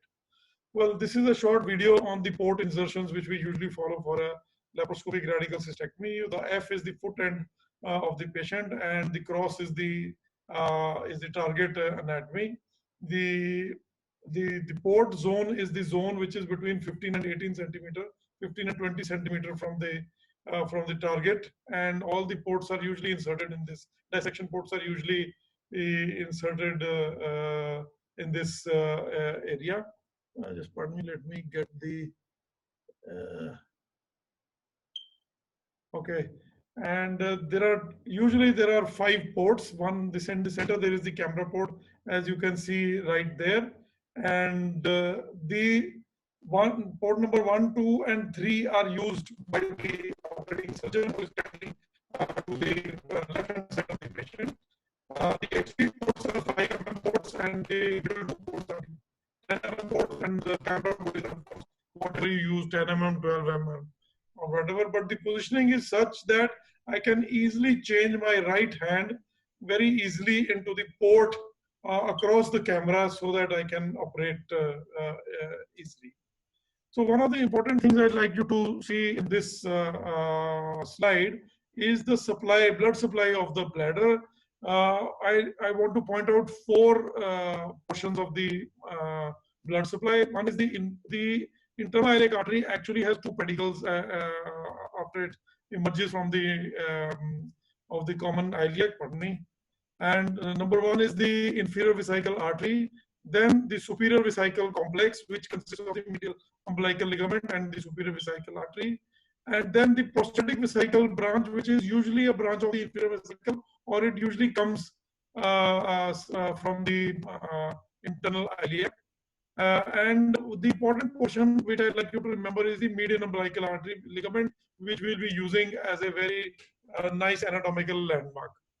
So there are 3 windows on each side which we need to create. The first zone is called the posterior avascular zone, and the second is the middle avascular zone, and the third is the anterior avascular zone, which is superior to the superior vesical pedicle. The window 1 is developed in the posterior avascular zone. Window 2 is developed between the inferior vesical pedicle and the superior vesical pedicle.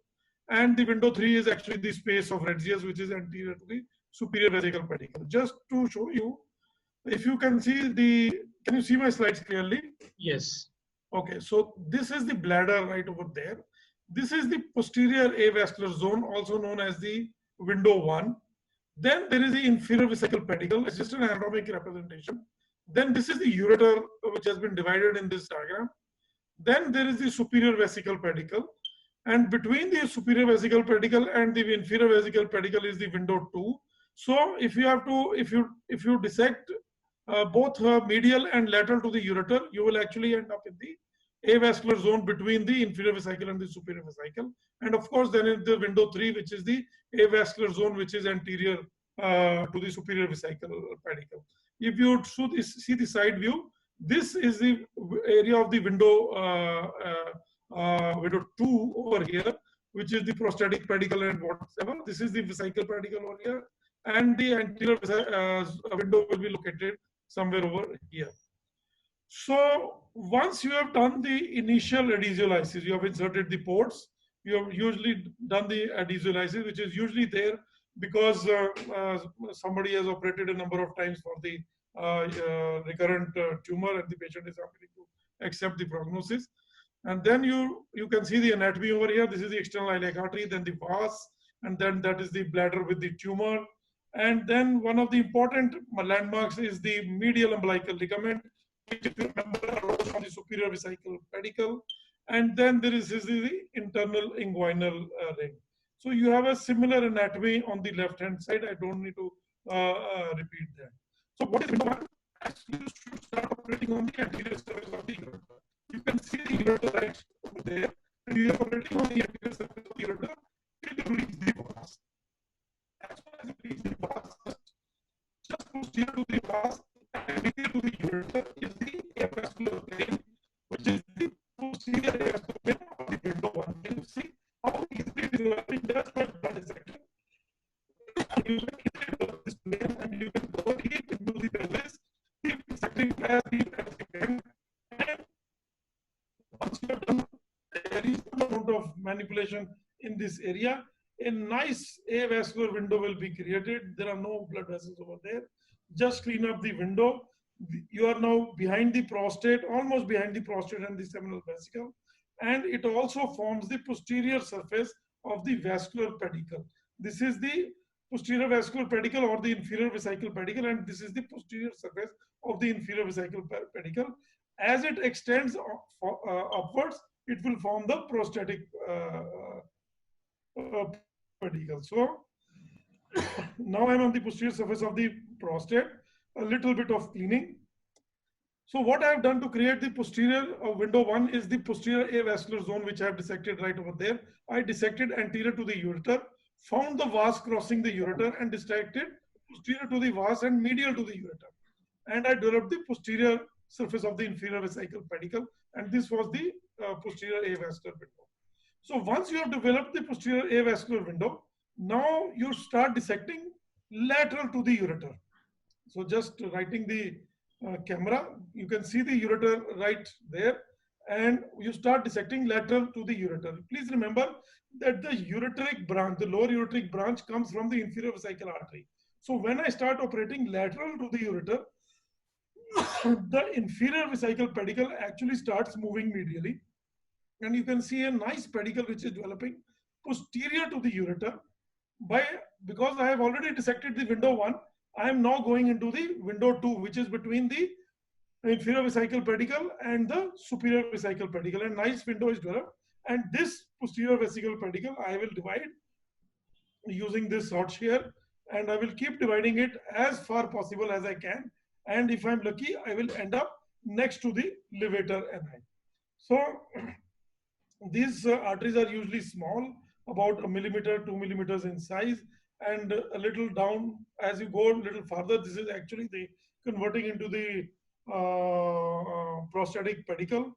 And you can see as I'm progressing deeper and deeper, slowly I'll be reaching quite close to the inferior, to the levator ani. And as I'm now lateral to the prostate, and finally the pedicle has been divided, and you can see the right levator ani appearing right over there, just at the tip of my hot shear. This is the levator ani over there. So the posterior pedicle is gone. I have coalesced the window 1 with the window 2 in this area, and now the only blood supply which is left is now of the superior vesical pedicle. So this is the ureter, which is now quite free at this point. And now I will come down to the window number 3. So what I did as a part of step 2, after I dissected the medial to the ureter, I now dissected lateral to the ureter and developed the inferior vesical pedicle and divided it up to the levator ani. So what about the window 3? The window 3 is actually the avascular space of Retzius. This is just lateral to the median umbilical ligament and superior to the vas. So this triangle is actually bound on the third side by the pubic bone. So if you divide over here, you will enter the avascular space of the space of Retzius. And you can just do a blunt dissection and proceed all the way till you see you can see so easily, you can go all the way right up to the levator ani. So what happens is, after you have divided the vas in this portion, widen the window a little, it becomes a nice wide window, and there you can see the levator ani in the bottom of the dissection. And this is a completely avascular dissection. And there's just no vessels over here which can cause any kind of bleeding, and you could, I think, see the beginnings of the endopelvic fascia. So the pedicle has been isolated. Now this pedicle actually contains the entire superior vesical artery complex. 1 artery, 2 artery, 5 artery, any arteries, they are all over here. So at this point on time, we will get rid of we will now dissect the ureter, and we will, so you can see the pedicle very nicely over here. Now we will divide the ureter so that the pedicle is now free for the management. The ureter is clipped with a wet clip which contains a suture. You know in one of my following slides why the suture is required. And now this is a very nicely delineated superior vesical pedicle, and the entire blood supply on the right side is going to come between this pedicle. And here I'm going to use the 10 mm hot shear. I'm not going to be using any clips, and I'm just going to cut right through this, right up to the lateral surface of the prostatic pedicle. So yeah, believe me, you don't need, I have done more than 100 cases now, and we don't need to have any kind of a clip. In one of my previous presentations, somebody asked why I don't use clips. Well, I tried using the clips after this, but I really didn't need them anymore. So what did I do in the step 3 was the development of window 3 was the anterior avascular zone, because I had already developed the posterior avascular zone and the middle window, and I divided the posterior pedicle. Now I developed the anterior vascular zone, and whatever came in between the flap was actually the superior vesical complex, and I just divided the entire superior vesical complex right up to the levator ani. So the same steps were then repeated on the left-hand side. You can see me dividing the superior vesical pedicle. This is the window 3 on the left side. So this video has been fast forwarded. I'm not usually that fast. And once the pedicle is developed, we can just divide the pedicle very nicely. Again, the 10 mm shear is being used to divide the superior vesical pedicle on the left side. We followed the same steps which we followed on the right hand side, and we divided the pedicle all the way right up to the lateral surface of the prostate. So what happens once you have finished dividing the pedicles on both the sides? The bladder is now hanging by its anterior attachments, and if you go on the right hand side, you should be easily able to go right up to the lateral surface of the prostate, and you should be able to visualize even the lateral surface of the urethra right over there. That's the sphincter, and that's the right side of the urethra. And if you do the same on the left side, you might need to do a little bit of a polishing because of few attachments here and there, but that's the lateral surface of the prostate, and you can go all the way up to the lateral surface of the urethra. So the bladder has been now devascularized. There is no blood supply to the bladder, and all that is left is the anterior avascular portion of the bladder and the dorsal venous complex. And once there is no blood supply to the bladder, you can just proceed. You can see we can just dissect out the anterior avascular space, drop the bladder down, go anteriorly, just pull it out of the pelvis, go all the way right down it, and it is attached only by the urethra over here. Even the dorsal venous complex, you can use the hot shear, just cut through the dorsal venous complex straight away so that the urethra has been exposed. Here you can see bladder is only attached by the urethra, and finally the urethra is being divided. The Foley scatter will be seen in a minute, and once the Foley scatter is seen, you just deliver it into the abdominal cavity. Clip the Foley scatter, keep the balloon distended inside the bladder. That will help prevent any urine leakages. Cut the posterior aspect of the urethra, and you have the specimen has been freed completely, and you can withdraw it into the abdomen. So you have a nice picture. As you can over here, you can see the obturator nerves on both the sides. I have not yet done the lymphadenectomy. I'll just insert the catheter. If there is any bleeding from the dorsal venous complex, just inflate the Foley's catheter and pull it up against the dorsal venous complex. So when we repeated the steps on the left hand side, thereafter we developed the anterior avascular space, tackled the DVC, and divided the urethra. It was really uneventful. Hardly any bleeding was there, and the entire bladder has been removed from the pelvis. So once the lymphadenectomy has been done, in this portion I have now done the lymphadenectomy. I have not concentrated on the lymphadenectomy because that's a separate video altogether, but I think you can appreciate both the external iliac arteries, the obturator nerves, and the external iliac vein, and they have been dissected right up to the crossing of the ureter. So once you have finished the cystectomy and the lymphadenectomy, to keep the incision small, you will need to learn two more tricks. One is the transposition of the ureter behind the sigmoid colon. So usually if you pull the colon to one side, you are able to palpate the sacral promontory. in front of the sacral promontory, there's an avascular zone, and you can simply make a hole in the mesentery, push your instrument through that avascular area, and pull the ureter to the right-hand side. Usually my patients prefer their ileostomies on the right-hand side because it is easier for them to manage on the right-hand side, as most of them are right-handers. And now you can see why the clip with the suture was applied to the ureter. Now the ileocecal junction has been dissected.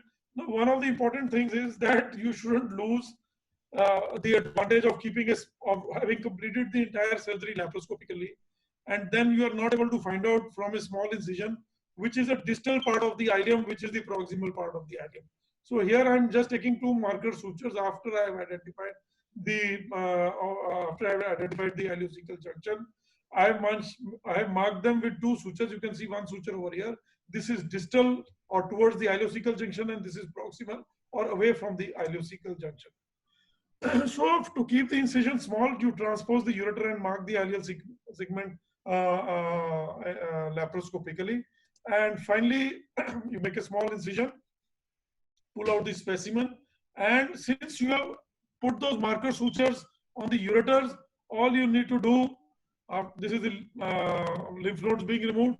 All you need to do is to pull out the ureters with the suture. The ureters have been pulled out, and then you can pull out the ileum. And since you know the location of the sutures, you can easily find out which is the distal portion and which is the proximal portion. You don't need to trace them all the way up to the ileocecal junction. So you can see in this photograph on the right hand side of your screen, this is the ileal conduit which we have divided. Anastomosis has been done extracorporeally, and then the rest of the ileum has been dropped inside the abdomen. And a small incision is these are the ureters over here. After the uretero-ileal anastomosis is done, this is the ileostomy in this patient. A small periumbilical incision is there. Finally, closure is there. You can use this. This is another patient after doing the laparoscopic cystectomy in a female patient. We then did a neobladder reconstruction, and this is the final picture after the thing. And this was the patient on the first post-operative day. He was sitting up, and there is no Ryle's tube, nothing is there. And you can see from the histopath report that there is almost 24 regional lymph nodes were removed from the this thing. A complete lymphadenectomy was there, and the detrusor muscle was involved with the tumor. So this patient has had a curative radical cystectomy, and we finished the surgery like that. Thank you so much for such a patient hearing. Thank you, Swapan Sood. That is an excellent complex surgery. I wanted to ask you, have you ever tried intracorporeal suturing of the ureter? I have done one case which took around 6.5 hours, where ureters, even bowel, everything, because the staplers on either end will take, it's a costly affair. What is your opinion on intracorporeal ileal conduit along with the ureteric reimplantation? You can always do an intracorporeal ileal conduit. We have done a few cases, but it is a time-consuming affair, and there is no advantage because you have to take out the specimen and you have to make that 6 centimeter, 7 centimeter incision. Only when the ureters are short or patient is very obese, in such cases there might be an advantage of doing a intracorporeal ileal conduit. It's not difficult to do. You can put in a laparoscopic, you can put in those special ports through which you can do the stapling and you can do the reconstruction, but it does take a little bit of time. That's a separate video altogether, and maybe someday we can have another. Second question, on an average, how many lymph nodes you are getting in radical cystectomy specimen? Just a theory question. In your experience, when the pathologists see, generally, how many lymph nodes you are getting? 10, 12, 15, 20? So that's a very good question, Dr. Chandramohan. And initially, we used to get 2 and 3 lymph nodes. And we used to think, everything is bare, and still you're getting only 2 or 3 lymph nodes. And this is what typically happens. Then what we did, we went and had a talk with the pathologist. We told them that the retrieval of these lymph nodes is not only the responsibility of the urologist. You also need to go through the specimen in a more detailed manner. And believe me, what happens is when you have negative lymph nodes, there are multiple small lymph nodes which are there, which are not enlarged, and many of the pathologists will miss that out. So now what we do, we have our the grossing grossing station inside our operation theater. So as soon as the specimen is taken out, we call the pathologist and we tell them, before we put it in the formalin, here is put your markers wherever you want to put them, take out whatever lymph nodes which you have, and then you can proceed from here. And that has increased our retrieval of lymph nodes. This is exactly what I wanted the answer from you. Your practical, because in private practice that happens, most of the pathologists may not be very talented. Such a rare surgery, general urologists, if they are doing, we have to be attached to the specific pathologist who is well versed with the reporting of that corresponding oncological surgery. Arvind sir? Yeah, I wanted to ask Dr. Sood that the window 1 that you create, what would be the most caudal extent of that window? Will you go retroprostatic or up to the urethra? Almost up to the urethra. You can go almost up to the urethra. You can see, if you remember, you do the Retzius sparing radical prostatectomy, or even the robotic radical prostatectomy, when you pull up the seminal vesicle, you are already going, there's the same dissection. There is no difference between because this is related to the follow-up question, that like window 1, and then why don't we go to directly to window 3, so that the whole thing gets lifted up and then you come to window 2. Means I just wanted your comment on that, because if you go to 1 and then 3, then the 2 would be given on a better traction, and then you will be able to dissect it better. What are your comments on that? I think you are right, and I think I will try it out next time. But right now, my advantage was that the ureter was being used as an anatomical landmark to find out where this prostatic pedicle was. The inferior vesical pedicle, actually, after we relieve it from the ureter, was extending into the prostatic pedicle. So once you got rid of the prostatovesical portion, the prostate actually becomes completely free. So when you come anteriorly, you only have the superior vesical arteries which are supplying only the bladder. They are not supplying the prostate. So as soon as you cut through the superior vesical pedicle, the bladder actually sort of moves away from the lateral portion. And okay, I take your point. I take it. Arvind sir, I want to ask you a question. Sorry, because I'll come to you. When you see the Professor Studer doing open radical cystectomy, he ligates right from the branches. I mean, basic principle is that anterior branch, posterior branch, follow that vein, follow that lymphatics, and all that will come towards the specimen. Complete nudity of the, and then at the end he will show all the branches. In none of the surgeries so far I have seen, my experience is limited in this field. You are doing robotic as well as the laparoscopy. Majority of the times we use cautery and tease the tissue and keep as a pocket one side.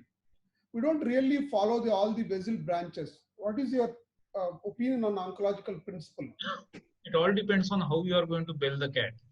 Means it ultimately decides that how well Dr. Sood let us know that the yield of lymph nodes is actually dependent on how enthusiastic the pathologist is. Ultimately, what we want that the whole vessel should be bare, and our lymph node density and the lymph node yield should be more than 20. If the lymph node yield is more than 20, it doesn't matter whether you are going to dissect each of the branches first or take out the specimen first and then go on and dissect the branches. As long as you give a very good lymph node yield, it doesn't matter that how you are going to dissect it off. That would be my take on your question. I feel Vikas is going to ask a very pertinent question, which he has put it on the chat box. And I also wanted to ask that question to Dr. Sood. Vikas, you can go ahead. Sir, my question is that, have you tried any penicillin incision? Because I have done in one patient which was lean and thin. So in that I could make a penicillin incision, and in that, because midline incision, if you put a stoma nearby, so there is some chances of cross infection from the midline, or there is a stoma bag to dislodge. In the proper laparoscopy setting, if we can do the penicillin incision and we give less invasive, that cosmetically also, and the functionally we see that the stoma is better fitted if there is no midline incision. So I just want to share one photograph which I got when I did the laparoscopic. If you can, sorry, So it will be little bit like you can see here that this is the stoma, and in the phalansteal incision, you can see this one. This is the phalansteal incision. From this we can make the incision. Your point is well taken. Dr. Sood, can you respond to it? Yeah, your point is well taken. So first of all, one of the things which is very important is your right hand port, just 10 mm port between the camera and the extreme port on the right hand side. That is actually also the site of your stoma. So you should plan it in such a way that when you have finished all your surgery, you need to place it a little more laterally than what you would do usually. And then you can use the same stoma as your same port as your stoma. You just deepen the thing, make an incision in the fascia, and then pull the intestine out. As you could have seen in the last screen, there was no incision, the port, the ileostomy was made through that port. In females, we don't make a abdominal incision at all. We just take it out through the vaginal incision. We can take out the whole specimen. You are right. I did a few cases with phalansteal incision also. That incision is also painless, but then that did not give me an opportunity of extending or sort of extending these the camera port and then using it as a part of the ultimate incision. Why it was a periumbilical incision? Because I had the camera port inserted over there, so I just extended that and I removed it over there. So that was the only advantage of the periumbilical. Sir, Arvind, sir. Dr. Chandramohan, I have got one question for Dr. Prem Gwali.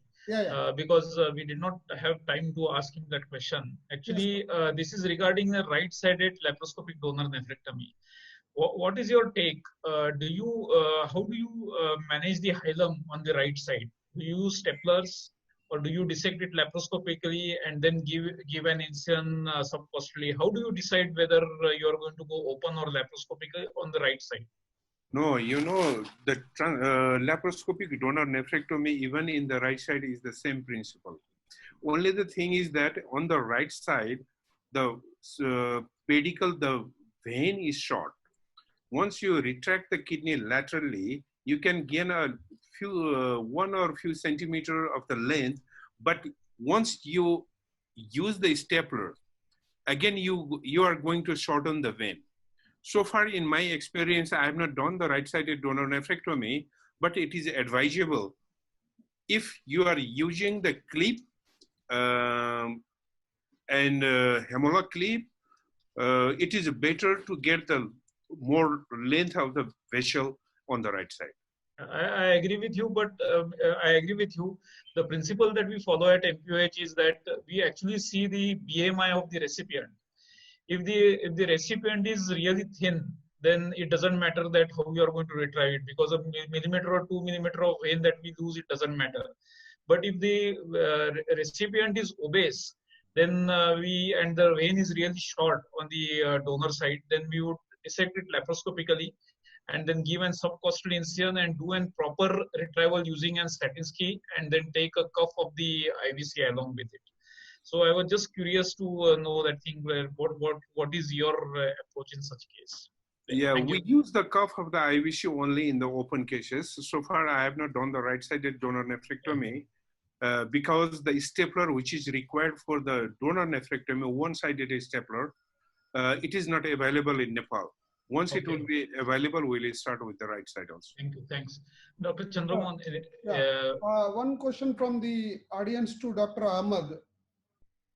Sir, during adrenalectomy, if you are not finding adrenal vein, either left or right, any tips you wanted to give? If you don't find the adrenal vein on the left side, you dissect the renal vein. Yeah. And it's usually at the opposite side of the drainage of the gonadal vein into the renal vein. The gonadal vein drains into the lower surface, and the adrenal vein drains into the upper surface of the renal vein. Yeah. On the right side, you have to dissect the IVC, and sometimes it's not draining anteriorly, it's draining posteriorly in the IVC. Yeah. So thank you very much. So I want to ask Prasad. Prasad sir is there or? No, Prasad had to go somewhere. He has left. Arvind sir, you answered that question. Wilms tumor in children. What is the role of partial nephrectomy? Yeah, actually, I responded to that question on the chat that I would be a little bit apprehensive in dealing with an Wilms tumor in a child. Means obviously it is in a child because I would have concerns regarding upstaging the tumor because of spillage, particularly in that children and compromising on oncological principles.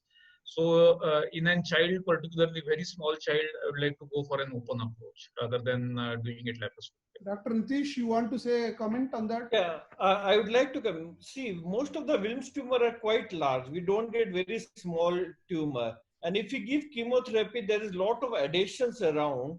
So we have done quite a few, but all open post-chemotherapy Wilms tumor. Because if you see the surgery, there are a lot of adhesions around. And as Dr. Arvind said, the Wilms tumor, the tissues are quite friable. And once we break the capsule, it gets upstairs. So it's always better to do or on the side of doing a safe surgery rather than going for a minimal invasive, especially in kids. This arises only bilateral Wilms tumor. Yes. If the volume is more, then naturally we may think. But this is a point I didn't know. Anyway, thank you for that.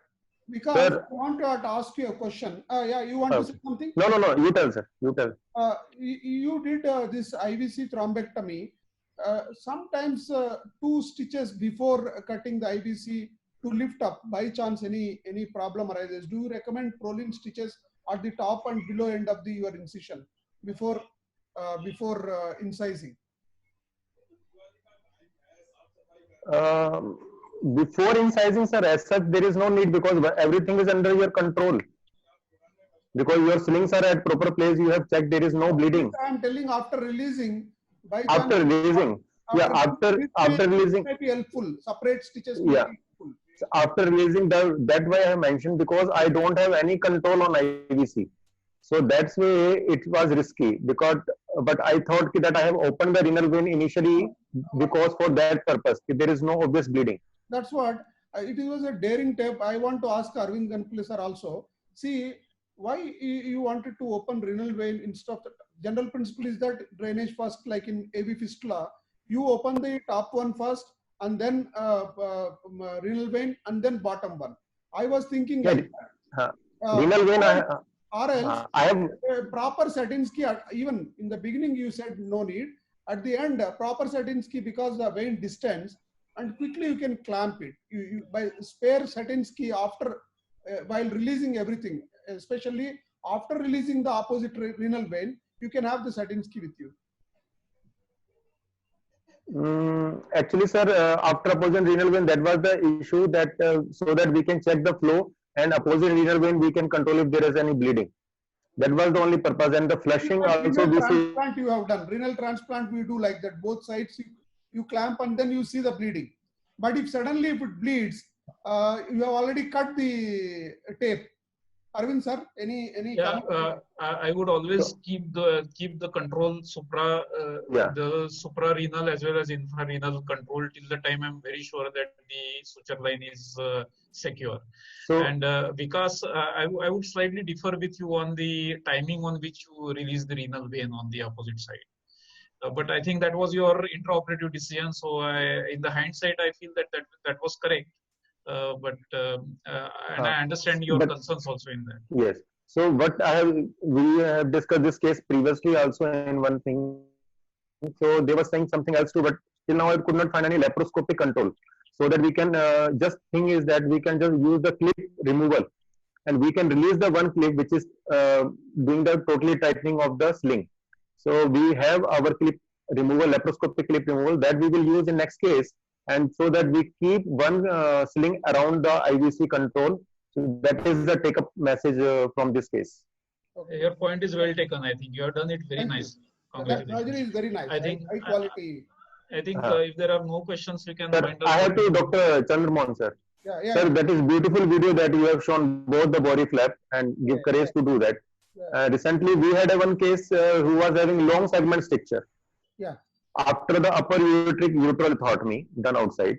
Okay. So in that outside the hospital, that then he was referred to Delhi. In another corporate hospital, he was planned for ileal transposition. But because they could not find the lower end, because it was so densely like PJ, and there was lots of adhesion around the hilum, so they could not find even the I mean to say the open end. Even the patient was there. Yeah. They could not dissect the hilum. So they tried it open, but they closed it. Now the patient came to me. So what we have done, we think that we will take the ileal transposition, but there was so much of bowel adhesion. So luckily we did the laparoscopic mobilization all the kidney, and we did the nephrectomy by doing the, like in donor we get the good vessels. So luckily we get that. And then I did the auto transplant in that case. That's great. So, Even getting the vessels, like what Nitish Jain was telling, it will picture a xanthogranal medullary spinal picture there. It is very difficult because you are doing transplant 500. Your mindset will be like, I can do that. But normally, general urologists in an average setup, it is everybody gets difficult to the ileal ureter than for transplant.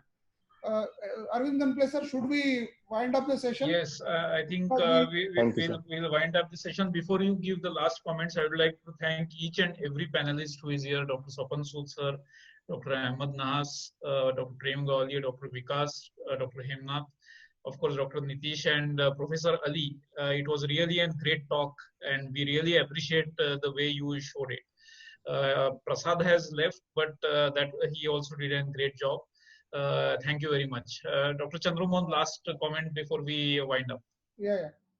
Thank you, Arvind sir, first of all, for making this program successful at different forums. More than 300, 400 audience have watched that. They have kept messages that they are getting benefited. That is the aim of the A to Z webinar. Many of the webinars are going on, but in every webinar, we learn some important points. So I thank all the faculty, especially Arvind Ganpale, for giving me, introducing all this faculty to me. Dr. Ahmed sir, thank you very much. A great demonstration. Dr. Prem sir, first time I am listening your laparoscopic surgery. Thank you, sir. We will like to listen more from you. Dr. Vikas, excellent surgery. That is a high quality video. Nitish, I know your capabilities and talents. Excellent. Professor Ali sir, excellent talk, sir.